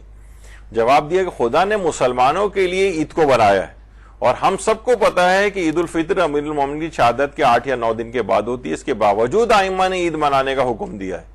اس لحاظ سے ہی یہی حکم عید قربان کے لیے بھی ہے. عید ایک دینی اسلامی تہوار ہے جسے ہر قوم اور ہر دین اور ہر مذہب میں ہر سال ایک یا اس سے زیادہ تہوار منائے جاتے ہیں. یہ انسان کے اس دین اور اس مذہب سے تعلق رکھنے کی نشانی اور علامت ہے. اس طرح سے ہمارا عید منانا ہمارے مسلمان اور شیعہ ہونے کی علامت ہے, اور عید کی مبارکباد دینا عمل مستحسن ہے, مستحب ہے اور باعث ثواب ہے. اور عید مبارک دینا, عید کی مبارکباد دینا, جس کو عید کی مبارکباد دی گئی, دونوں کے لیے بھی یہی حکم ہے. اور جو شخص ان احکام کی پابندی کرتا ہے, اس سے اگر اس کا مقصد کسی مرنے والے کی اہانت نہ ہو تو یہ عمل درست ہے. یعنی یہ نہیں کہ ہم وہاں جا کر عید کی مبارک مثلا ان کے گھر گئے ہیں اور گلے مل رہے ہیں اور خوشیوں کا اظہار کر رہے ہیں, ایسا تو نہیں ہوتا. اگر اہانت سمجھا جا رہا ہے تو وہاں پر اس کام کو نہ کریں, ظاہر ہے.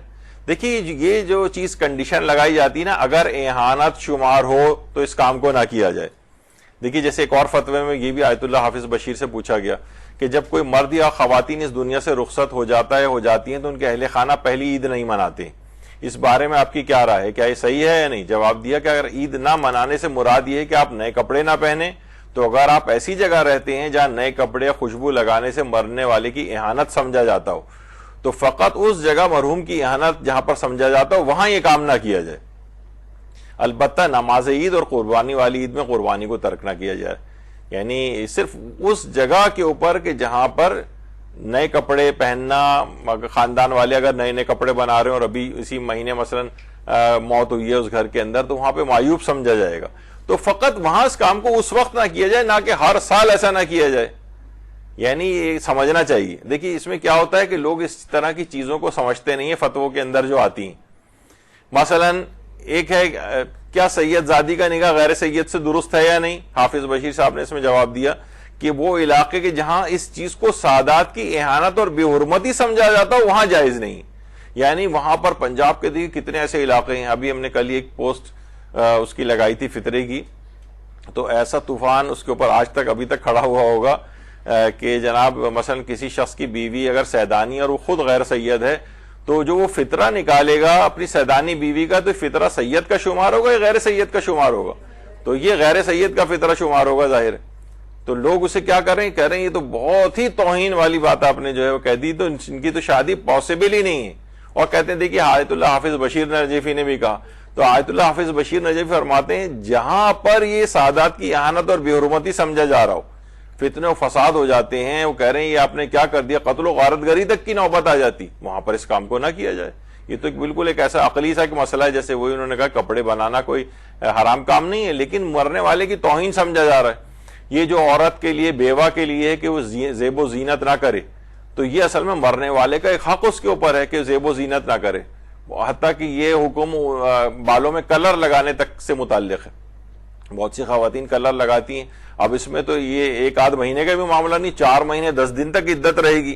تو وہ بہت پریشان ہوتی ہیں کہ 4 مہینے 10 دن تک اگر ہم کلر نہیں لگائیں تو مثلا بال بالکل سفید ہو جائیں گے.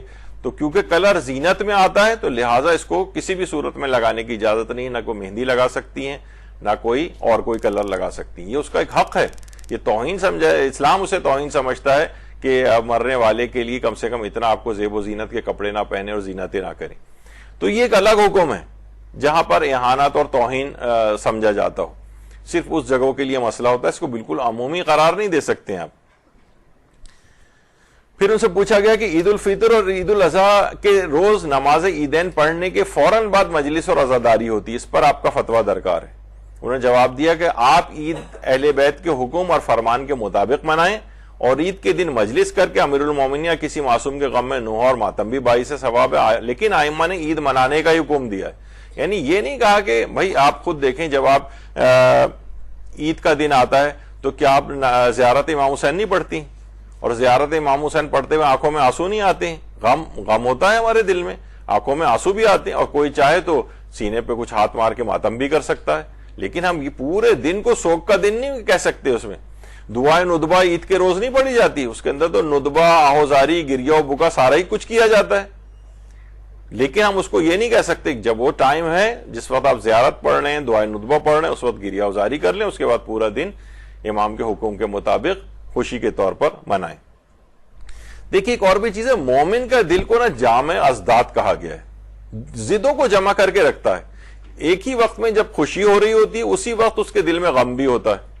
عید الفطر کی خوشی ہے کہ آج انعامات کا دن ہے, آج پروردگار عالم نے ہمیں حکم دیا ہے مثلا ہم اچھے کپڑے پہنیں اور یہ سب جو ہے وہ خوشبو لگائیں, لوگ ملنے جائیں ایک دوسرے سے. لیکن اسی وقت کیا ہے ہمارے دل میں مثلا امام حسین کا غم بھی ہوتا ہے. جیسے علماء اس کی مثال دیتے ہیں, مثلا کسی شخص کی اپنی شادی ہے, شادی کی خوشی میں وہ خوش ہے لیکن اپنے مرحوم والدین کو یاد کر کے روتا بھی ہے اسی دن. تو یعنی اس کا دل ضدوں کا مجموعہ ہے, ایک ہی وقت میں خوشی اور غم دونوں ہوتے ہیں. یہ نہیں کہ جس وقت یہ خوشی منا رہا ہوگا تو بالکل اس وقت تمام غموں سے یہ نجات حاصل کر لے گا, ایسا نہیں ہے. مومن کے دل کے اندر بیک وقت دونوں چیزیں موجود ہوتی ہیں. تو آپ دونوں چیزوں کو استعمال کر سکتے ہیں, اس دن غم بھی منائیں اور اس دن خوشی بھی منائیں.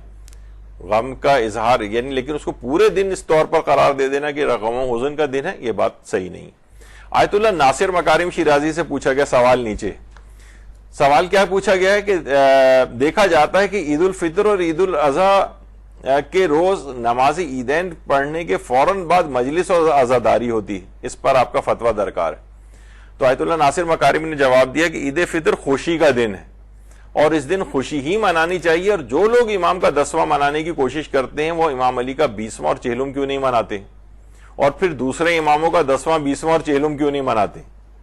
یہ پوچھا جائے نا ان لوگوں سے کہ بھائی یہ ہے جو آپ کہہ رہے ہیں کہ 10واں ہے تو امام کا تو 100واں بھی ہے, امام کا تو پھر آپ ان کا 40واں بھی ہے, لیکن امام علی کا کوئی 40واں کبھی کیوں نہیں مناتا ہے, 100واں کیوں نہیں مناتا ہے, اور دیگر ائمہ کے کیوں نہیں منائے جا رہے؟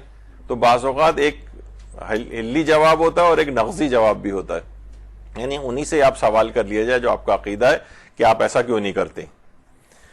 اور عید الفطری کے دن مولا نے جو خطبہ ارشاد فرمایا میزان حکمت میں بھی ہے کہ اے بندگان خدا، پھر آخر میں ہے کہ ماہ رمضان کے آخری دن فرشتے خدا کی طرف سے ندا دیتے ہیں، اے بندگان خدا بشارت ہو، تمہارے گزشتہ گناہوں کو اللہ نے بخش دیا ہے، آئندہ والے دنوں کی فکر کرو جس طرح اپنی اس تازہ زندگی کا آغاز کرنا چاہتے ہو۔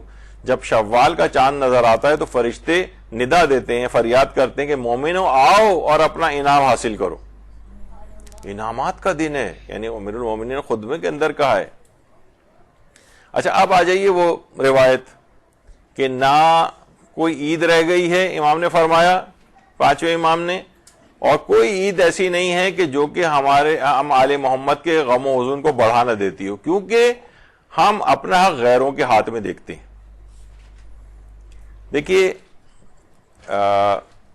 سب سے پہلی بات تو یہ ہے کہ ہمیں یہ دیکھنا پڑے گا کہ تمام آنے والے دنوں کے لحاظ سے، مستقبل کے لحاظ سے کیا اس روایت کے اندر امام نے حکم دیا ہے کہ تم میں سے کوئی عید نہ منائے؟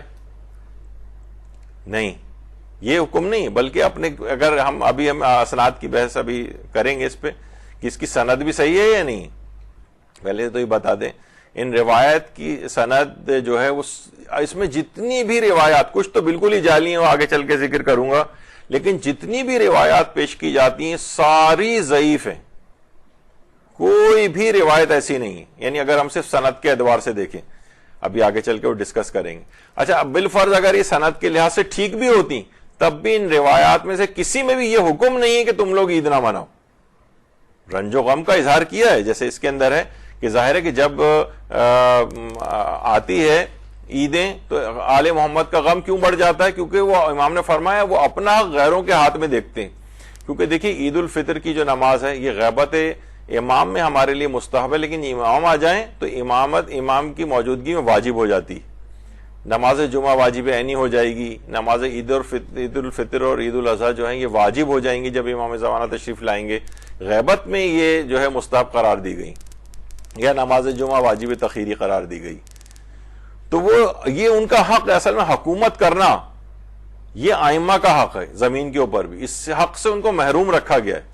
اور اس زمانے میں بھی یہ ہوتا تھا کہ بادشاہ جو ہے وہ خود نماز، جو بھی خلیفہ ہے یا بادشاہ ہے جس کے بھی ہاتھ میں حکومت ہے، ظاہری طور پر وہ نماز جمعہ پڑھانے جاتا ہے، وہ مثلا عیدین کی نماز پڑھاتا تھا اس زمانے میں، وہ عید قربان کی نماز پڑھاتا تھا۔ تو امام نے فرمایا کہ ہمارا غم اس لحاظ سے تازہ ہو جاتا ہے جب ہم اس حق کو اپنے غیروں کے ہاتھ میں دیکھتے ہیں۔ تو اس کا مفہوم وہ نہیں ہے جو لوگ کہہ رہے ہیں کہ اس کو اس دن عید نہ منائی جائے، بلکہ یہ اس کی طرف اشارہ ہے کہ امام کے پاس دنیاوی طور پر ظاہری حکومت کرنے کا جو حق ہے یہ بہرحال ان سے چھین لیا گیا۔ تو امام کا اپنا غم تازہ ہوگا نا کہ ہمارا حق تھا، ہم دیکھتے ہیں کہ یہ تو ظالم اور فاسق و فاجروں کے ہاتھ میں چلا گیا ہے، اس لحاظ سے ان کا غم بڑھ جاتا ہے۔ تو اس کا وہ مفہوم نہیں ہے، دوسرے لوگوں کو حکم نہیں کہ تم بھی اس دن خوشی کا دن نہ مناؤ، کیونکہ وہ تو روایات موجود ہیں، خود ائمہ نے حکم دیا ہے اس بات کا۔ اور اس کے اندر بہت سارے ایسے ہیں جیسے عبداللہ ابن دینار جو نظر آ رہے ہیں راویوں وغیرہ کے نام اس کے اندر، اس میں بھی یہ ضعیف راوی ہیں، کچھ مجہول راوی ہیں۔ تو یہ جو روایت ہے اصول کافی کی ایک شرح علامہ مجلسی نے لکھی ہے میرۃ العقول کے نام سے، اس کے اندر بھی اس روایت کو ضعیف انہوں نے قرار دیا ہے۔ اور اس کے علاوہ ملاذ الاخیار یعنی نیک لوگوں کی پناہگاہ کے نام سے علامہ مجلسی نے تہذیب الاحکام کی شرح لکھی ہے، اس میں بھی اس روایت کو ضعیف قرار دیا ہے، یہ جو ابھی آپ کے سامنے ہم نے اس سے پہلے پیش کی ہے۔ اچھا دیکھیے امام علی رضا علیہ السلام کا ایک واقعہ بہت مشہور ہے نماز عید کا۔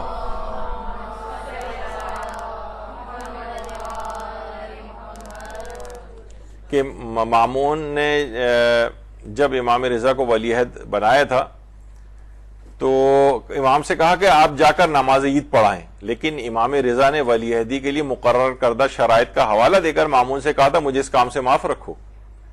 مامون نے اصرار کیا تو امام کو مجبوراً قبول کرنا پڑا اور فرمایا ٹھیک ہے تو پھر میں رسول اللہ کی طرح سے نماز عید قائم کروں گا۔ مامون نے کہا کہ ٹھیک ہے۔ لوگوں کو توقع تھی کہ امام علی رضا بھی دوسرے خلفاء کی طرح خاص آداب اور رسوم کے ساتھ بڑے تیار ویار ہو کے اس طرح سے نکلیں گے. لیکن سب نے حیرت کے ساتھ دیکھا کہ امام رضا ننگے پاؤں تکبیر کہتے ہوئے گھر سے باہر آئے. سرکاری اہلکار جو اس طرح کے مراسمات کے لیے رائج لباس پہن کر آئے تھے، یہ دیکھ کر اپنی سواریوں سے نیچے آ گئے. سب نے اپنے جوتے اتار لیے، روتے ہوئے اللہ اکبر کہتے ہوئے امام رضا کے پیچھے پیچھے عیدگاہ چلنے لگے. امام رضا ہر قدم پر 3 مرتبہ اللہ اکبر کہتے تھے. کہا جاتا ہے کہ فضل ابن سہل نے مامون سے کہا اگر امام رضا اس حالت میں عیدگاہ تک پہنچ گئے تو لوگ ان کے اس قدر شیدائی بن جائیں گے کہ بس بہتر ہے کہ امام سے کہیں کہ واپس چلے جائیں. یعنی آثار انقلاب نمودار ہونے لگے تھے.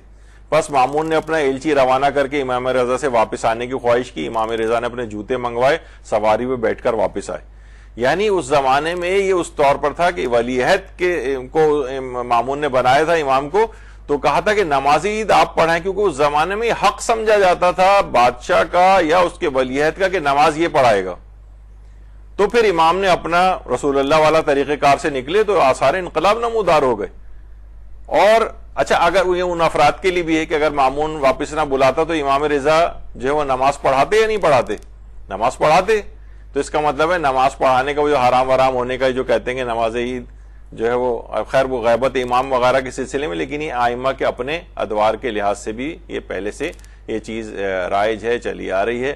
اور جب ان کے ہاتھ میں حکومت نہ ہو تو پھر اس وقت یہ مسئلہ پیش آتا ہے کہ پھر وہ یعنی نماز نہیں پڑھائی انہوں نے، کیونکہ ایک عہدہ سیاسی بھی ہے اس کے اندر ہے. آئمہ کے پاس ظاہری حکومت جو ہے یہ بھی انہی کا ہی حق ہے. تو بہرحال یہ ایک واقعہ اس لحاظ سے امام علی رضا کے لحاظ سے یہ مشہور ہے. پھر ایک اس میں جو اشعار ہیں کچھ امام سجاد علیہ الصلوۃ والسلام سے، اللہم صلی علی محمد و آلہ.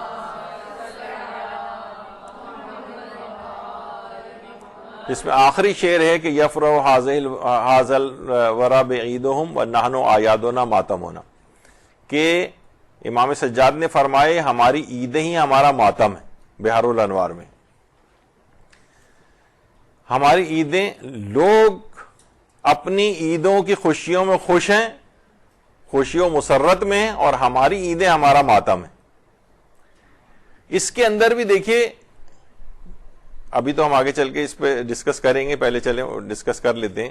یہ بھی ایک پوسٹ ہے جو اس طرح سے پھیلائی گئی ہے، ہماری عیدیں ہمارا ماتم ہے.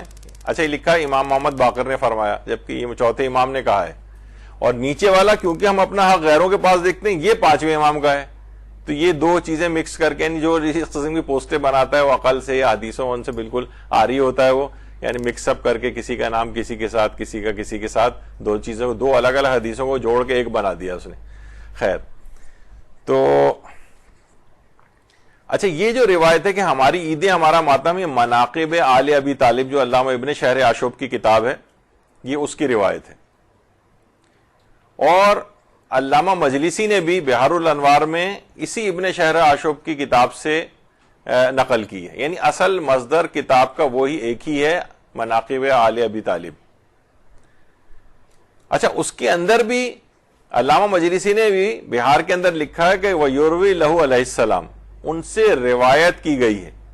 اچھا ایک چیز آپ کی اپنی معلومات کے لحاظ سے ایک اچھی بات یہ ہے کہ جب بھی روایت میں یہ چیزیں آ جائیں، ایک صیغۃ التمریز کہلاتا ہے. صیغہ تمریز، تمریز مرض سے نکلا ہے، یعنی روایت جو ہے یہ اس کی سند میں کمزوری ہے، ضعف ہے، مریض ہے یہ روایت.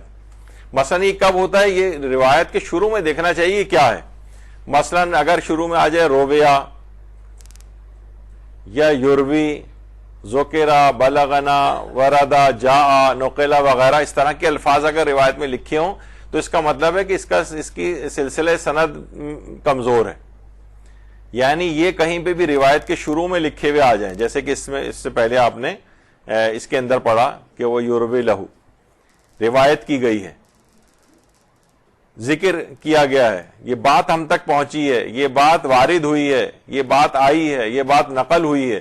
اس کے معنی یہ ہیں کہ یہ روایت ضعیف ہے، اس کے سلسلے سند ہی یا تو نہیں ہے یا سلسلہ سند اتنا کمزور ہے کہ اس کو لکھنے والے نے نقل ہی نہیں کیا ہے. اچھا بعض اوقات علماء یہ بھی کہتے ہیں کہ بعض اوقات سلسلہ سند ٹھیک بھی ہوتا ہے اور جو بھی نقل کرنے والا ہے وہ اس کی اسناد کی بحث میں جانا نہیں چاہتا ہے، نہیں ٹائم بچانا چاہتا ہے، وقت بچانا چاہتا ہے کہ غیر ضروری ہم اس میں کیوں جائیں, ایک تو ثابت شدہ چیز ہے تو وہ کہہ دیتا ہے کہ ہاں یہ روایت میں ذکر ہوا ہے, وہ ایک الگ چیز ہے. لیکن جہاں صرف یہی اس لحاظ سے ہو کہ جہاں سلسلے سند نہ ہو, کمزور ہو, تو وہاں پر یہ والی چیز آتی ہے. اس کا مطلب ہے کہ یہ بہار کے اندر بھی مناقب علی ابی طالب جس میں اکثر روایات ضعیف اور مراسیل ہیں.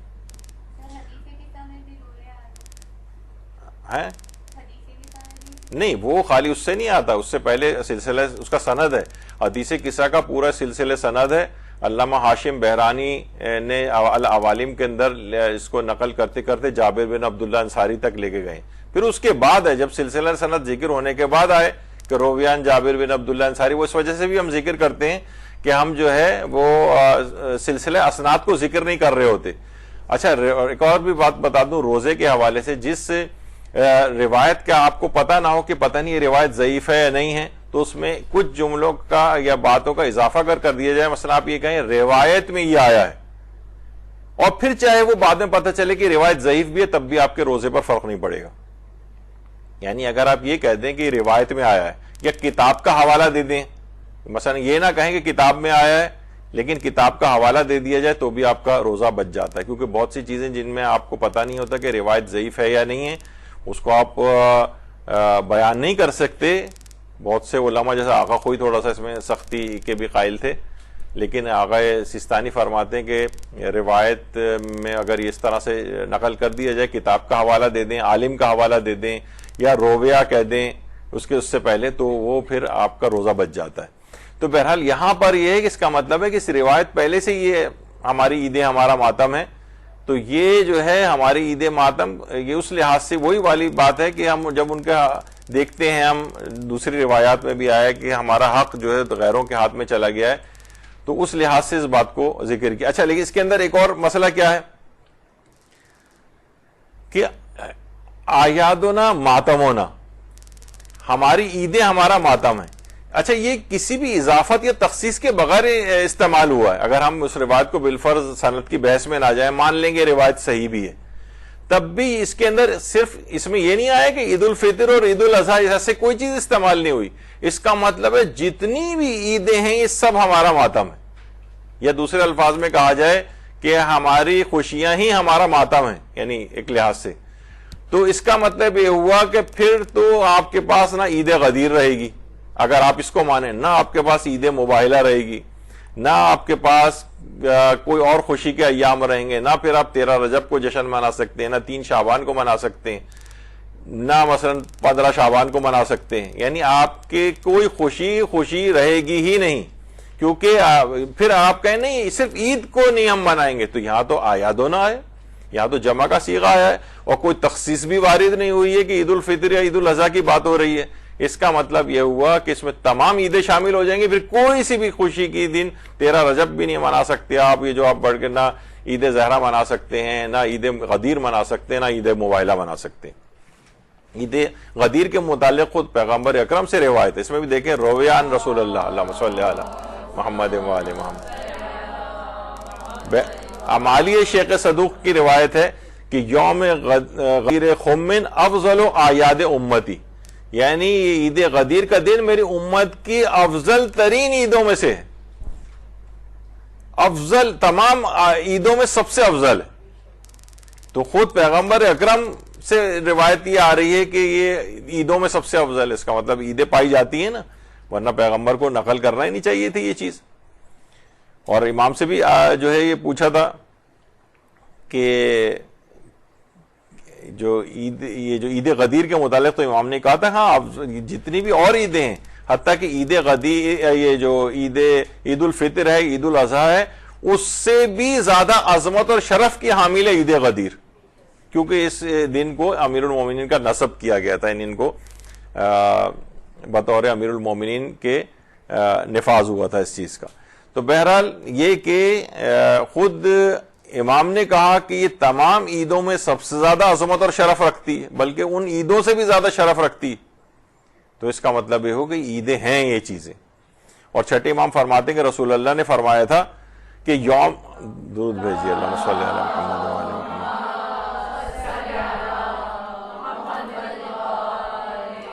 کہ یوم غدیر خم میری امت کی تمام عیدوں میں سب سے بہتر ہے، اور یہ وہ دن ہے جب اللہ نے مجھے اپنے بھائی علی ابن ابی طالب کو رہنمائے امت مقرر کرنے کا حکم دیا ہے تاکہ لوگ میرے بعد ان سے ہدایت حاصل کر سکیں. یعنی یوم عید غدیر میری امت کی تمام عیدوں میں سب سے بہتر ہے.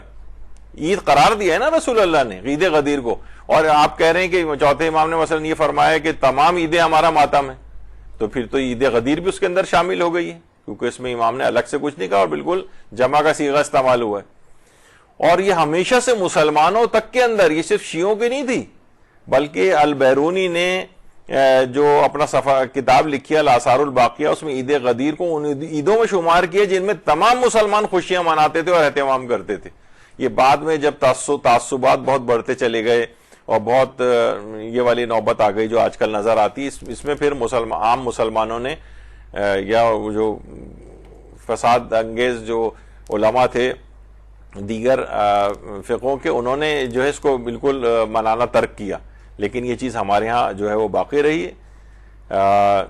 صرف ابن خلقان اور ابو ریحان البیرونی نے ہی اس دن کو عید کا دن نہیں قرار دیا ہے، بلکہ اہل سنت کے مشہور عالم سالبی نے بھی شب عید غدیر کو امت مسلمہ کے درمیان مشہور شبوں میں شمار کیا. تو بہرحال یہ کہ عید غدیر، یہ پھر آپ کو عید غدیر بھی نہیں منانی چاہیے. اور آیت اللہ سیستانی فرماتے ہیں کہ عید الفطر سے بھی زیادہ بافضیلت عید غدیر کا دن ہے، اور بلکہ فرماتے ہیں کہ یعنی رسول اللہ کی عید مبعث کے بعد تمام عیدوں میں سب سے افضل عید غدیر، یعنی عید الفطر سے زیادہ بافضیلت عید غدیر ہے.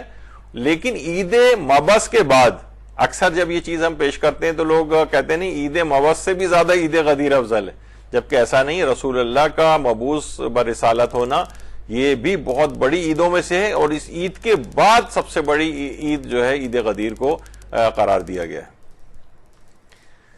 اچھا، اب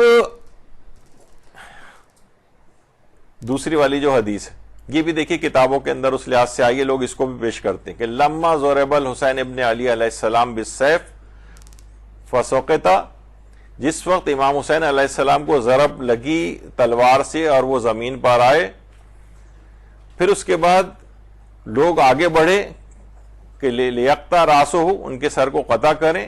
نادا منادن من بطران العرش، اس وقت ایک ندا دی ایک ہاتف غیبی نے عرش سے، الا ایتھا الامۃ المتحیرۃ الضالہ بعد نبیہا، اے بھٹکنے والی، شک و شبے میں بھٹکنے والی ظالم قوم رسول اللہ کے بعد، لا وفقکم اللہ، اللہ تمہیں توفیق نہ دے، نہ عید الاضحیٰ کی نہ عید فطر کی. اور کہا کہ یہ اس وقت تک ان کو توفیق نہیں ملے گی حتیٰ یساروا بسار الحسین، جب تک کہ امام حسین کے خون کا بدلہ نہ لے لیا جائے. تو یہ کہتے ہیں کہ دیکھیے اس روایت کے اندر یہ چیز آئی ہے.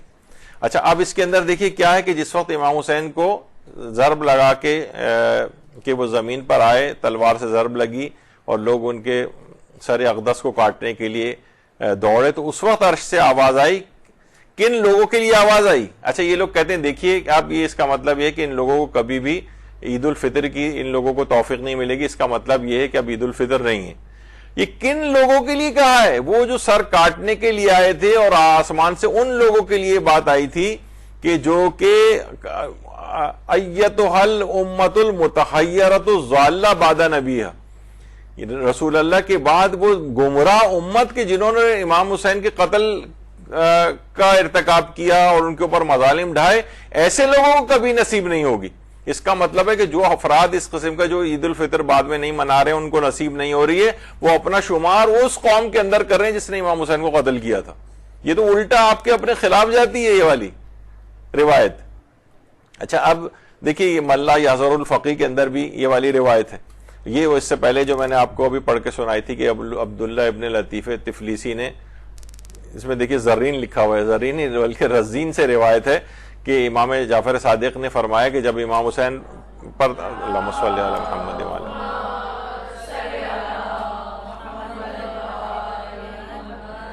تو منادی نے ندا دی تھی کہ اے اپنے نبی کے بعد بھٹکی ہوئی اور ادھر ادھر ماری پھرنے والی اور گمراہ ہو جانے والی امت، تجھے اللہ عید فطر اور عید قربان کی توفیق نصیب نہ کرے.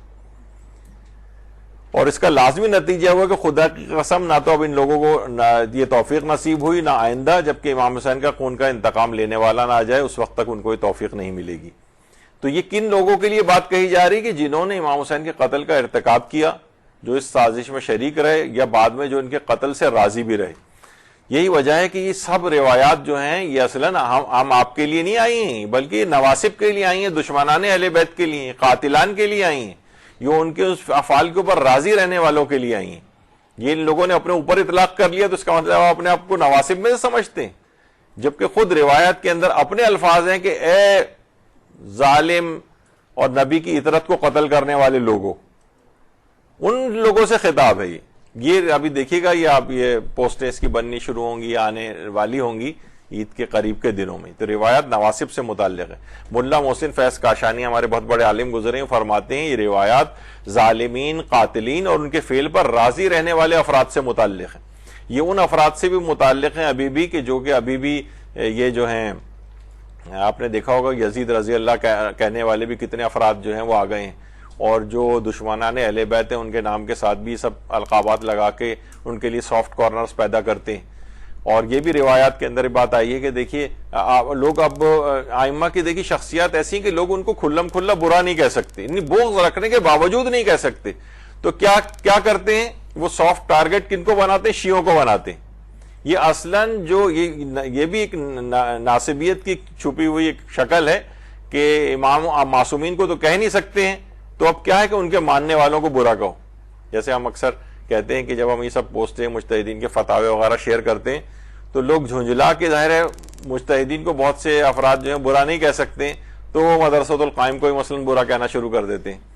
تو ٹھیک ہے، سافٹ ٹارگٹ اگر ہم ہیں، ہم ورنہ قبول ہے ہمیں، ہم لوگ ان کے سامنے ایک شیلڈ کی طرح سے تیر اپنے سینے کے اوپر لے لیتے ہیں۔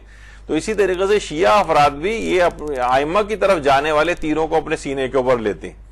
تو بہرحال یہ روایتیں جو آئی بھی ہیں اس طرح کی کہ وہ اس منادی نے ندا دی تھی، یہ قاتلین، ظالمین اور ان کے افعال سے راضی رہنے والے افراد کے متعلق آئیں۔ دیکھیے ایک بات اور بھی دماغ میں رہے کہ عام غیر شیعہ افراد یہ نواسب نہیں ہیں۔ بہت سے لوگ ان کا اطلاق ان کے اوپر بھی کر دیتے ہیں، نہیں، یہ ان میں تو اکثریت ہمارے اہل سنت برادران بھائیوں کی وہ محب اہل بیت ہے، اور تقریباً 99% کچھ افراد اس کے اندر اس قسم کے شامل ہو گئے جس سے وہ لوگ بھی بیزاری کا اظہار کرتے ہیں۔ لوگ اسی معاشروں کے اندر ہم لوگ ساتھ رہتے ہیں، ساتھ نوکریاں کرتے ہیں، آپس میں شادی بیاہ بھی کرتے ہیں، پڑوسی بھی ساتھ ہوتے ہیں، بہترین اچھے تعلقات ہیں۔ صرف چند ایک آپ کو پتہ ہے گندی جو سڑی ہوئی مچھلی ہوتی ہے پورے تالاب کو خراب کرتی ہے، اس طرح کے کچھ افراد ایسے ہیں، لیکن عام غیر شیعہ افراد کو اس زمرے کے اندر شمار نہیں کرنا چاہیے۔ تو وہ اگر آپ کو وہ کرتے نظر بھی آ رہے ہیں، لوگ کہتے ہیں بھائی دیکھیے وہ روایت کے اندر بھی، خیر ابھی آگے چل کر تذکر آئے گا، جو اصول کافی میں امام محمد تقی جواد علیہ السلام کی جو روایت ہے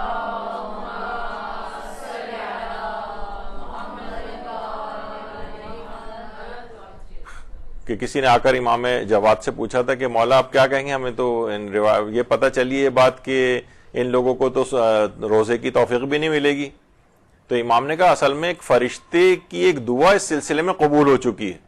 انہوں نے پوچھا مولا وہ کیسے؟ کہا کہ جس وقت امام حسین کو قتل کیا گیا تھا تو اللہ کے حکم سے ایک فرشتے نے اس وقت ایک ندا دی تھی، ایتھا الامۃ الظالمۃ القاتلۃ اطرۃ نبیھا، یعنی اس وقت فرشتے نے اللہ کی طرف سے ندا دی تھی۔ پھر آگے یہ کہا کہ لا وفقکم اللہ لصوم ولا فطر، وفی حدیث آخر ایک اور حدیث میں آئے لفطر ولا اضحیٰ، یعنی خدا اس قوم کو توفیق نہ دے، ان افراد کے لیے، کس کو؟ امت ظالمہ قاتلہ اطرت نبیہ کے لیے امام نے کہا ہے، یعنی یہ عام شیعوں کے لحاظ سے نہیں، جن لوگوں نے انہوں نے قتل کیا تھا ان کے لیے خود امام جواد کہہ رہے ہیں ان لوگوں کے لیے آئی ہے۔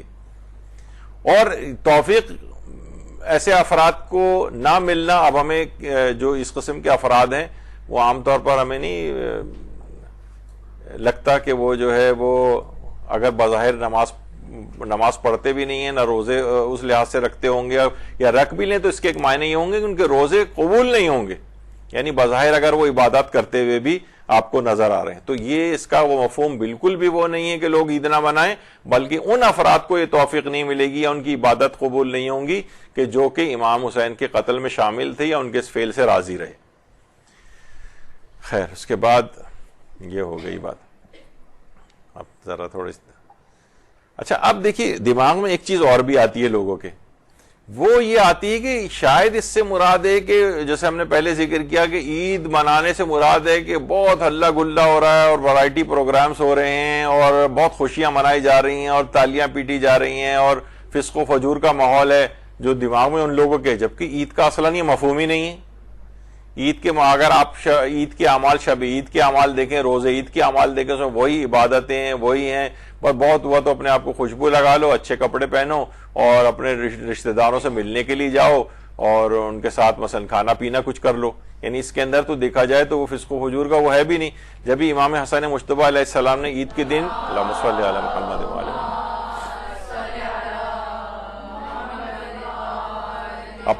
اپنے اصحاب کی طرف رخ کر کے فرمایا تھا جو عید کے دن کھیل تماشے مصروف تھے کہ لوگ, تو امام نے اپنے اصحاب کی طرف رخ کر کے فرمایا کہ خدا نے ماہ رمضان کو اپنے بندوں کے لیے مقابلے کا دن قرار دیا تاکہ خدا کی اطاعت کرنے کے ذریعے رضا الہی کی طرف ایک دوسرے سے سبقت لے جائیں. ایک گروہ آگے نکل کے مقابلہ جیت جاتا ہے, ایک گروہ پیچھے رہ کے ہار جاتا ہے. بس آج جبکہ نیکی کرنے والے جزا پاتے ہیں, کوتاہی کرنے والے ناکام ہوتے ہیں. ایک ایسے دن مجھے اس کھیل تماشے میں مصروف لوگوں کی ہنسی پر تعجب ہوتا ہے. خدا کی قسم اگر پردہ اٹھ جائے تو نیکی کرنے والے اپنے ایک کاموں میں مشغول ہوں گے جبکہ بدکار اپنی بدکاری میں گرفتار ہوں گے. یعنی امام نے اس دن بھی لاہو لائب کے اندر گرفتار ہونے کو منع کیا ہے, یہ قطع نظر اس بات کے یعنی کہ اس دن غم کا دن ہے نہیں ہے, یعنی خوشی بھی اگر منائی جا رہی ہے تو لاہو لائب, فسق و فجور, گانے بجانے, ڈانس اور ٹی وی پہ اور جس انداز کے پروگرام جو ہے وہ آ رہے ہوتے ہیں فسق و فجور سے بھرپور, یعنی وہی اداکار ہیں اور اداکار جس سے پہلے جو ہے وہ اسلام کا دم بھر رہے تھے, وہ بالکل اس کے بالکل برخلاف اگلے دن ہی ایک انقلاب رونما ہو جاتا ہے اور ایک دوسری شکل میں نظر آ رہے ہوتی. تو بہرحال اس دن کو اس طور پر تو یہ ہے ہی نہیں کہ لوگوں کو منع کیا جائے کہ بھئی اس دن خوشی نہ منائے. خوشی کا وہ مفہوم نہیں ہے جو ان لوگوں نے اپنے دماغ میں سمجھا ہوا ہے جس کی وجہ سے منع کرتے ہیں. اور امام علی رضا علیہ السلام بھی فرماتے ہیں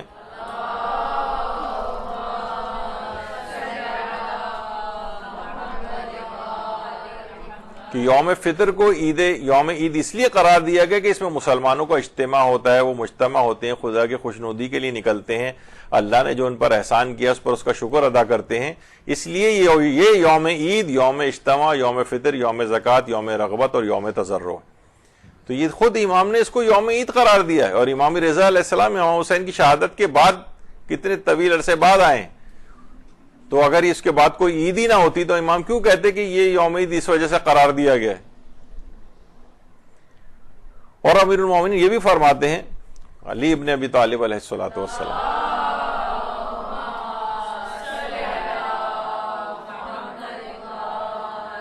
کہ عید اصل میں فقط اس کی ہے جس کے روزوں کو اللہ نے قبول کیا اور نماز کی قدردانی کی ہو, اور دن کوئی بھی ہو جس میں اللہ کی نافرمانی نہ کی جائے وہی روزہ عید ہے. تو اس میں اس لحاظ سے تو مخصوص عیدیں بھی نہیں رہیں, ہر وہ دن بھی عید کا دن قرار پا جائے گا جس دن کوئی گناہ نہیں کیا ہے اس نے. تو یہ تو اور زیادہ عام ہو گئی, اور کتنی مشہور ترین یہ والی حدیث ہے, اس میں امام نے ہر روز عید قرار دیا, ہر وہ دن خوشی کا دن ہے. اور یہ بھی فرمایا کہ عید کا دن اس کے لیے نہیں ہے جس نے جدید لباس پہنا, بلکہ حقیقت اس کے لیے جس نے آج کے دن اپنے آپ کو خدا کے عذاب و غضب سے بچا لیا. جبھی علامہ اقبال کا شعر بھی لکھا ہے نیچے, پیام عیش و مسرت ہمیں سناتا ہے, ہلال عید ہماری ہنسی اڑاتا ہے.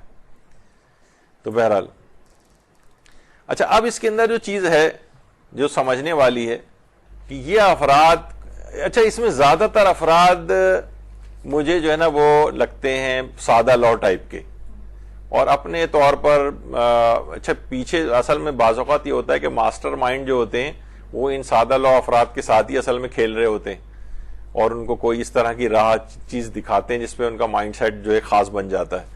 شیعت کو مسلمانوں کی صفوں سے ایک الگ کرنے کی بظاہر ایک سازش بھی لگتی ہے کہ ان کو ہر چیز سے کاٹ دیا جائے.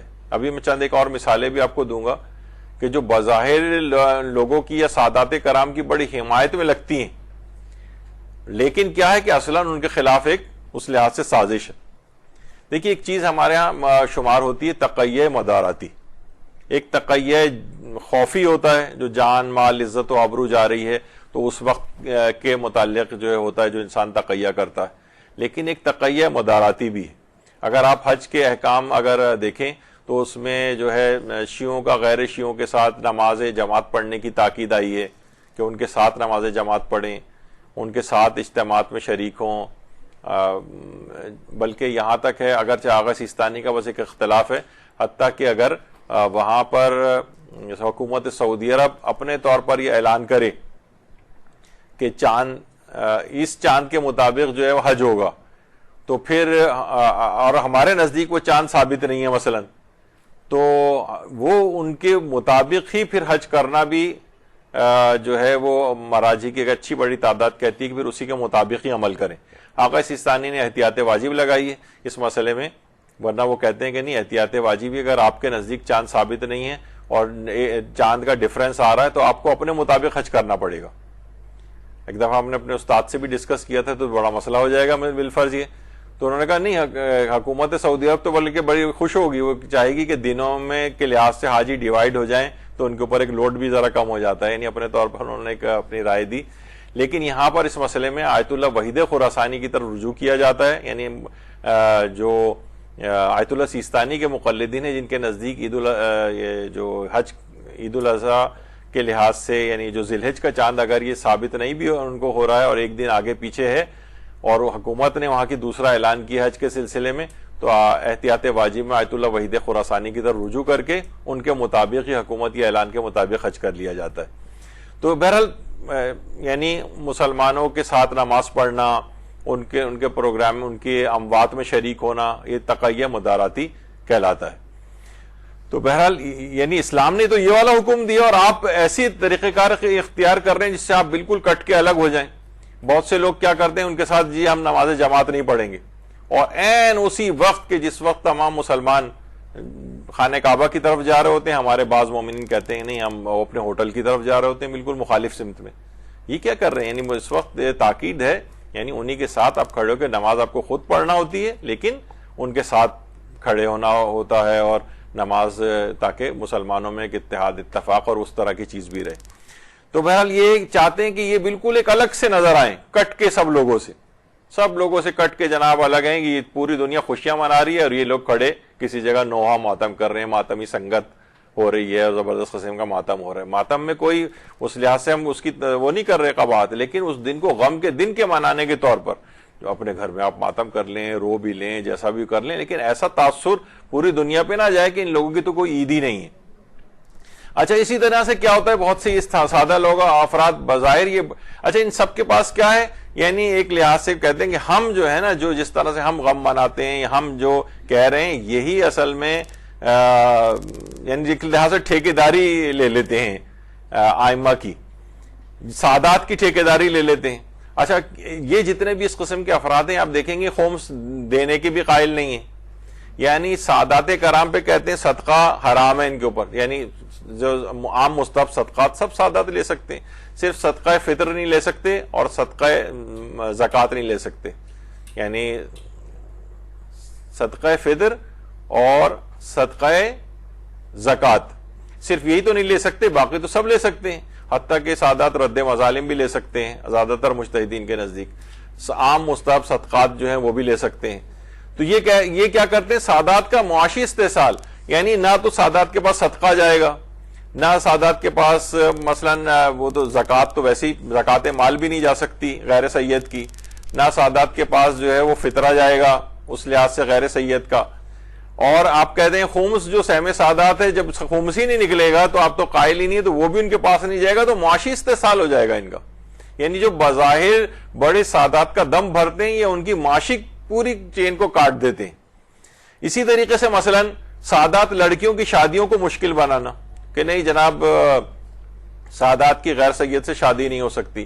اچھا، یہ افراد یہ بھی نہیں کرتے، ہم نے اس سے پہلے بھی ایک دفعہ جب اس متعلق پورے 2-2.5 گھنٹے کا پورا ایک لیکچر لے چکے ہیں سید کی غیر سید سے، سائدانی کی غیر سید سے شادی کے سلسلے میں، تو اس میں بھی یہ بات آئی تھی کہ بھائی اگر آپ اتنے ہی مخلص ہیں اس میں اپنے کاز میں جو آپ غلط سمجھ رہے ہیں، چلے ہم مان لیتے ہیں صحیح، تو آپ کو پھر ایسے ادارے بنانے چاہیے کہ جہاں پر آپ کے سادات لڑکیوں کے رشتے آپ جو ہے اس کے انتظامات کریں.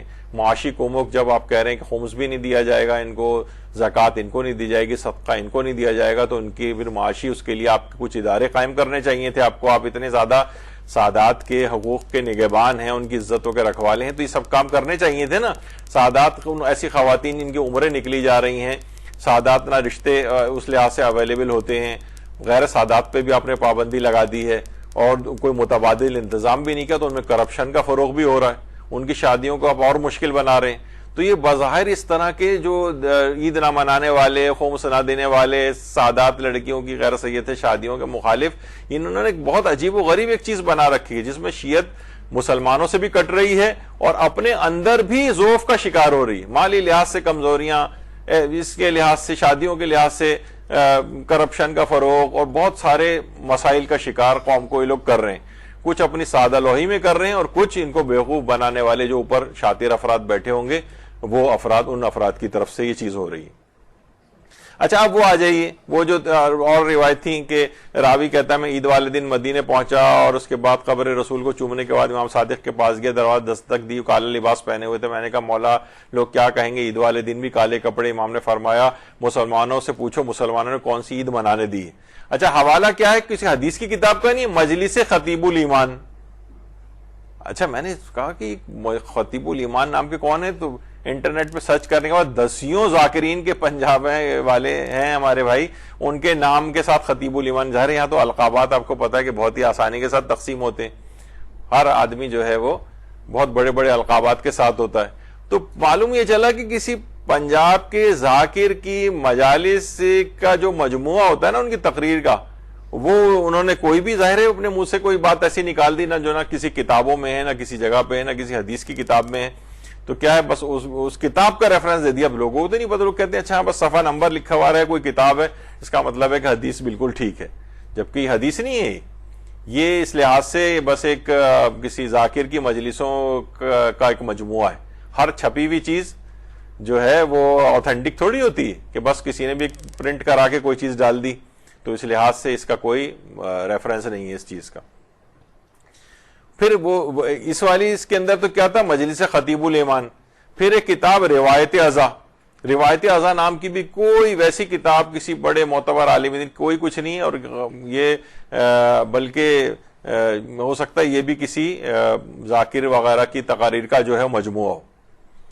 تو یہ والا ریفرنس اس لحاظ سے. پھر وہ حضرت زینب سلام اللہ علیہ کا میرے بابا کی شہادت کے بعد جب عید آئی تو سب مسلمان آپس میں عید مل رہے تھے, ہر وقت خوشی کا سما تھا, ہمارا گھر سوگوار تھا, ہم منتظر تھے کہ مسلمان آئے, میں بابا کی شہادت کا پرسہ دے.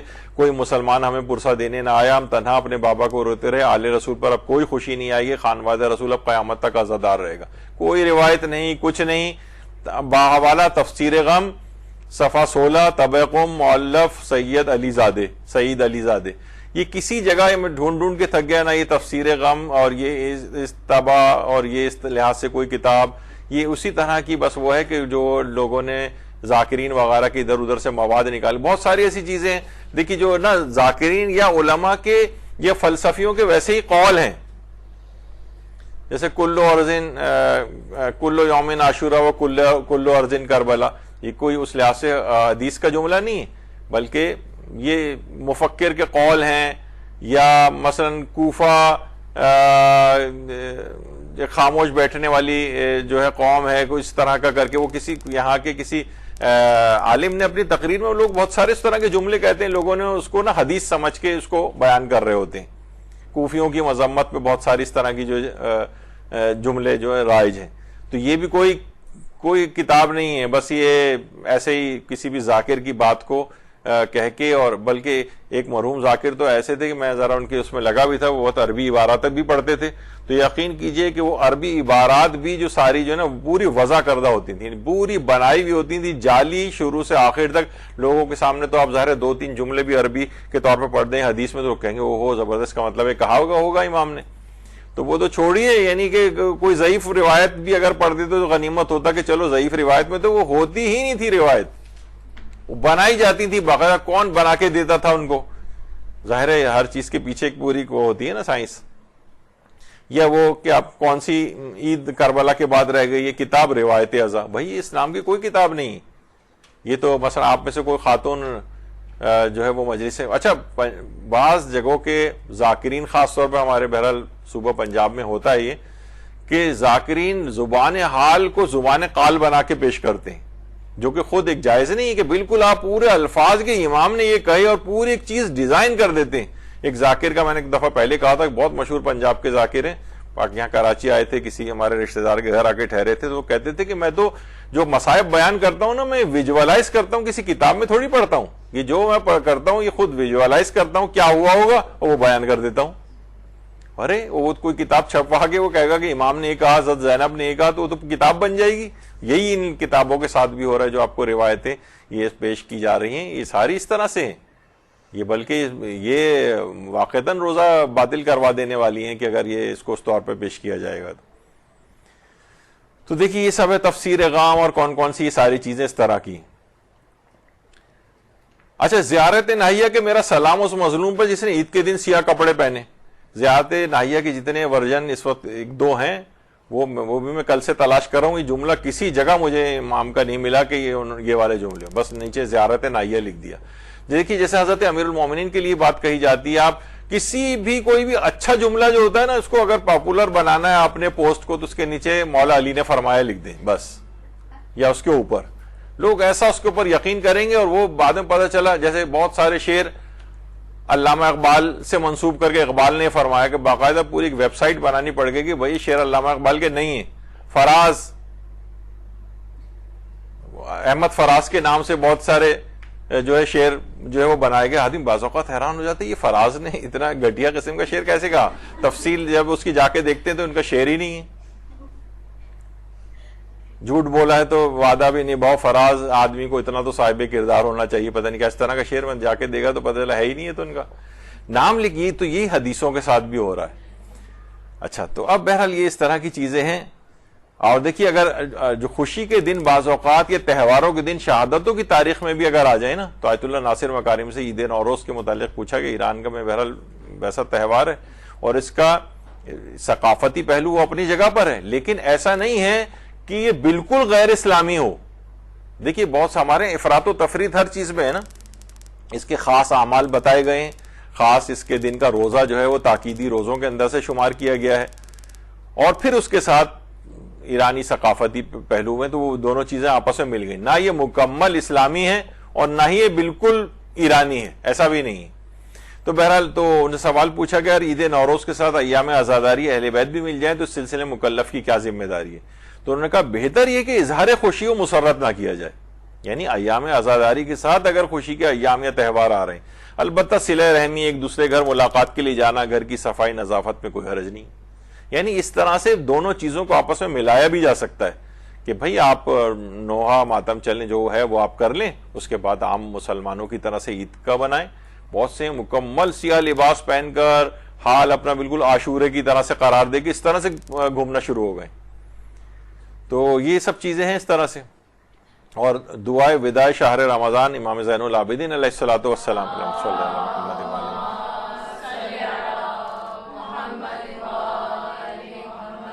اس میں امام نے فرمایا السلام علیکہ یا شہر اللہ الاکبر و یا عید اولیاء ہی، اے اولیاء خدا کی عید تجھ پر میرا سلام ہو. اولیاء خدا کی عید ہے ماہ رمضان، یعنی جس کے اندر امام علی کی شہادت بھی واقع ہو رہی ہے، اسے امام فرما رہے ہیں کہ اولیاء خدا کی عید ہے. اور امام نے صحیفہ کاملہ کی دعا نمبر 45 میں فرمایا کہ اے اللہ عید کے دن کو ہمارے لیے مبارک قرار دے، اسے ہمارے گزرے ہوئے دنوں میں بہترین قرار دے، اور ہم اس روزے عید فطر میں جسے تو نے اہل ایمان کے لیے عید و مسرت کا اور اہل اسلام کے لیے اجتماع و تعاون کا دن قرار دیا ہے، عید و مسرت کا دن قرار دیا ہے. چوتھے امام فرما رہے ہیں. چوتھے امام تو امام حسین کی شہادت کے بعد ہی آئے ہیں نا، ان کے فوراً بعد آئے ہیں، جن کے لیے آپ کہہ رہے تھے کہ آیدونا ماتمونا والی جو روایت پیش کی ہے صحیفہ کاملہ کی، یعنی وہ تو ایک شعر تھا اور ثابت بھی نہیں ہے، اور یہ صحیفہ کاملہ کی اوتھینٹک اس لحاظ سے دعاؤں کے اندر سے دعا نمبر 45 کہ ہمیں اہل ایمان کے لیے جس کو تو نے عید و مسرت کا دن قرار دیا. یہ عید کا دن ہے، مسرت کا دن ہے، خوشی کا دن ہے. اور سید ابن طاؤس نے بھی فرمایا ہے، ہمارے بہت بڑے عالم مفاتیح الجنان میں جو پہلی شوال کے اعمال ہیں، فرماتے ہیں اپنے اس روزے عید کو کھیل کود اور بیکار باتوں میں نہ گزارو. کیونکہ تمہیں نہیں معلوم کہ آیا تمہارے اعمال رد ہوئے یا قبول ہوئے. پس اگر تم ان کے قبول ہونے کی امید ہے تو تمہیں بہترین طریقے سے شکر ادا کرنا چاہیے. رد ہونے کا ڈر ہے تو اس پر گہرے غم میں ڈوب جانا چاہیے. یعنی اپنی حالت کے اوپر کہ پتہ نہیں اللہ نے قبول کیا ہے پتہ نہیں قبول نہیں کیا. تو بہرحال کہا کہ عید کو کھیل کود اور بیکار باتوں میں نہ گزارو. تو اگر ان کے لوگوں کے دماغ میں ہے کہ اس میں کھیل کود بیکار, وہ تو اسلام پہلے بھی نہیں کہہ رہا ہے. چاہے آپ غم منائیں یا نہ منائیں, اس سے فرق نہیں ہے. عید کا دن کوئی فسق و فجور اور کھیل کود کا دن تو نہیں ہے. اور عید کرنے کے بعد جو گناہ کی ویسی بہت مذمت آئی, امام محمد باقر علیہ السلام فرماتے ہیں, صلی اللہ محمد فرماتے ہیں گناہوں کے بعد نیکیاں کس قدر اچھی ہیں اور نیکیوں کے بعد گناہ کس قدر برے ہوتے ہیں.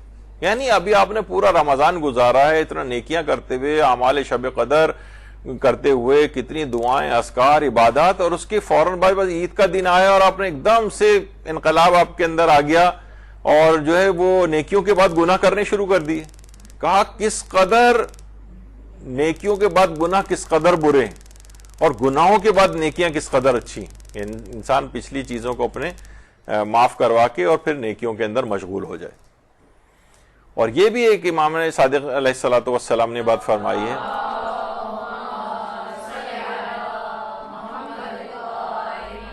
کہ جسے یہ معلوم کرنا ہو کسی کی نماز قبول ہوئی ہے یا نہیں ہوئی, تو نمازوں کے اعتبار سے بھی ہو سکتا ہے, روزوں کے اعتبار سے بھی ہو سکتا ہے, تو یہ دیکھے کہ اس کی نماز یا مثلاً اس کے روزے نے, یہ میں اپنے روزے کا میں نے اپنی طرف سے اضافہ کر دیا کیونکہ بات ایک ہی جیسی ہے, نے اسے فحشاء اور منکر سے روکا یا نہیں, بس وہ جتنا وہ برائیوں سے بچے گا اتنی ہی اس کی نماز قبول ہوگی.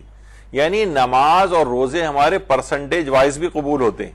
یہ نہیں ہوتے کہ آل اور ننس لا استعمال ہوتا ہے یا تو 100% قبول یا بالکل زیرو, ایسا نہیں.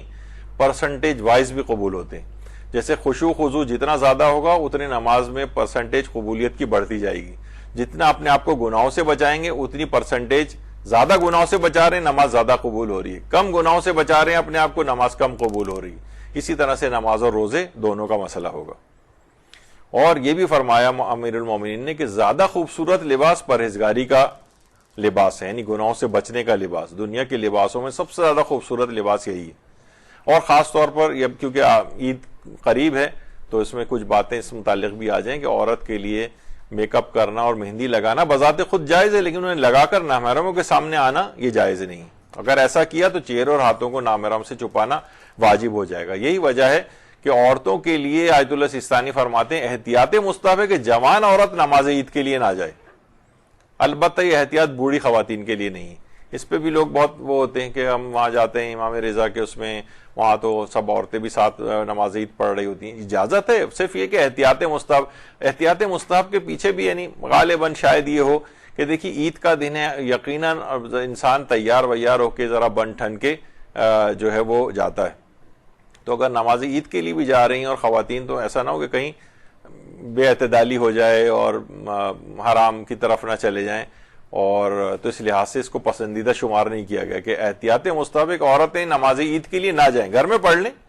مستحب ہے گھر کے اندر بھی پڑھ سکتی ہیں وہ, لیکن یہ احتیاط بوڑھی عورتوں کے لیے نہیں ہے. وہ اگر چلی جائیں نماز عید وغیرہ کے لیے تو اس میں مسئلہ نہیں ہے.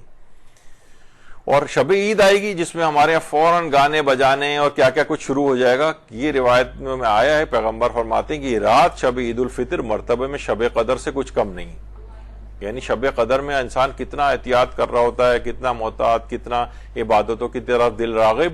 اور یہ رات اس طرح کی رات بنا دی گئی ہے کہ بالکل عبادات سے بالکل دل اچاٹ اس کا ہو جاتا ہے, اور بس وہ فوراً فسق و فجور, گانے بجانے, یہ وہ, مہندی بازار, یہ سب چیزیں شروع ہو جاتی ہیں. تو یہ شب قدر سے کم اس رات کو نہیں سمجھنا چاہیے, بلکہ اس کو یعنی وہ 3 راتیں جس میں امیر المومنین بالکل نہیں سوتے تھے. ایک 15 شعبان کی رات تھی, ایک 23ویں شب قدر تھی, اور ایک شب عید الفطر تھی. تیسری رات شب عید الفطر جس میں امیر المومنین پوری رات, اور ائمہ کا طریقہ کار بھی تھا کہ پوری رات جاگ کر عبادت کیا کرتے تھے.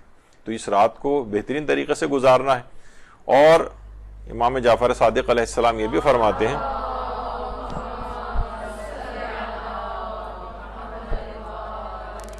کہ 2 مومن جب ایک دوسرے سے گلے ملتے ہیں, جیسے عید میں بھی ہوتا ہے, تو اللہ کی رحمت ان کو ڈھانپ لیتی ہے, بشرطے وہ خدا کی خوشنودی کے لیے ملتے ہوں. تو ان سے کہا جاتا ہے کہ اب تم اپنے عمل کو نئے سرے سے شروع کرو. یعنی قدم قدم پر عید کے جتنے بھی انسان جاتا ہے, اپنے رشتہ داروں سے گلے ملتا ہے, اور ایک دوسرے کی دعوت کرتے ہیں، ہر قدم پر اس کے لیے ثواب نیکیاں سب لکھے جاتے ہیں. لیکن شرط یہی ہے کہ اس دن کو ہر قسم کے حرام اور گناہ سے جو ہے وہ بچایا جائے.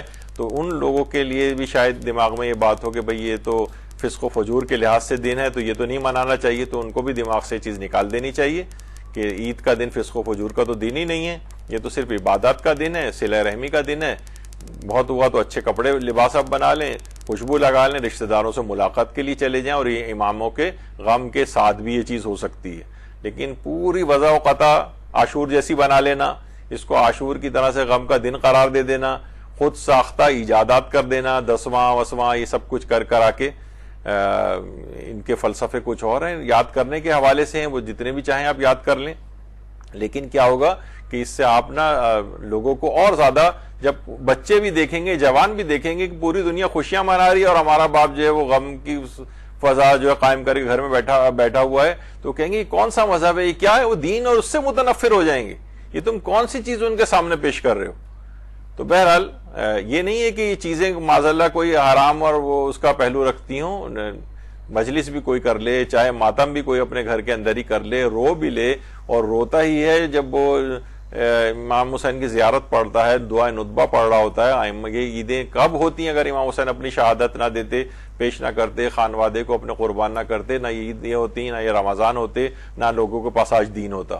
تو ان کو یاد کر کے کچھ آنسو بہا لی جائیں تو اس کے اندر کوئی غم اور مذائقے کی بات نہیں ہے. لیکن دن اس کے باوجود بھی یہ خوشی کا ہی دن ہے، چاہے اس دن کوئی غم ہی کیوں نہ ساتھ میں منا لے. تو بہرحال یہ آپ نے دیکھا کہ اس میں جو چیز باتیں، کچھ جعلی چیزیں تھیں، روایات، کچھ ضعیف روایات تھیں، اور روایت اگر تھیں بھی تو اس کے اندر لوگوں کے لیے حکم نہیں تھا کہ جو ہے آپ اس دن عید نہ منائیں، بلکہ وہ غیروں کے حق میں ہاتھوں میں اپنے حق کو دیکھ کر غمگین امام ہوتے تھے، اس لحاظ سے تھا، اور کوئی اس میں اس طرح کی بات نہیں تھی.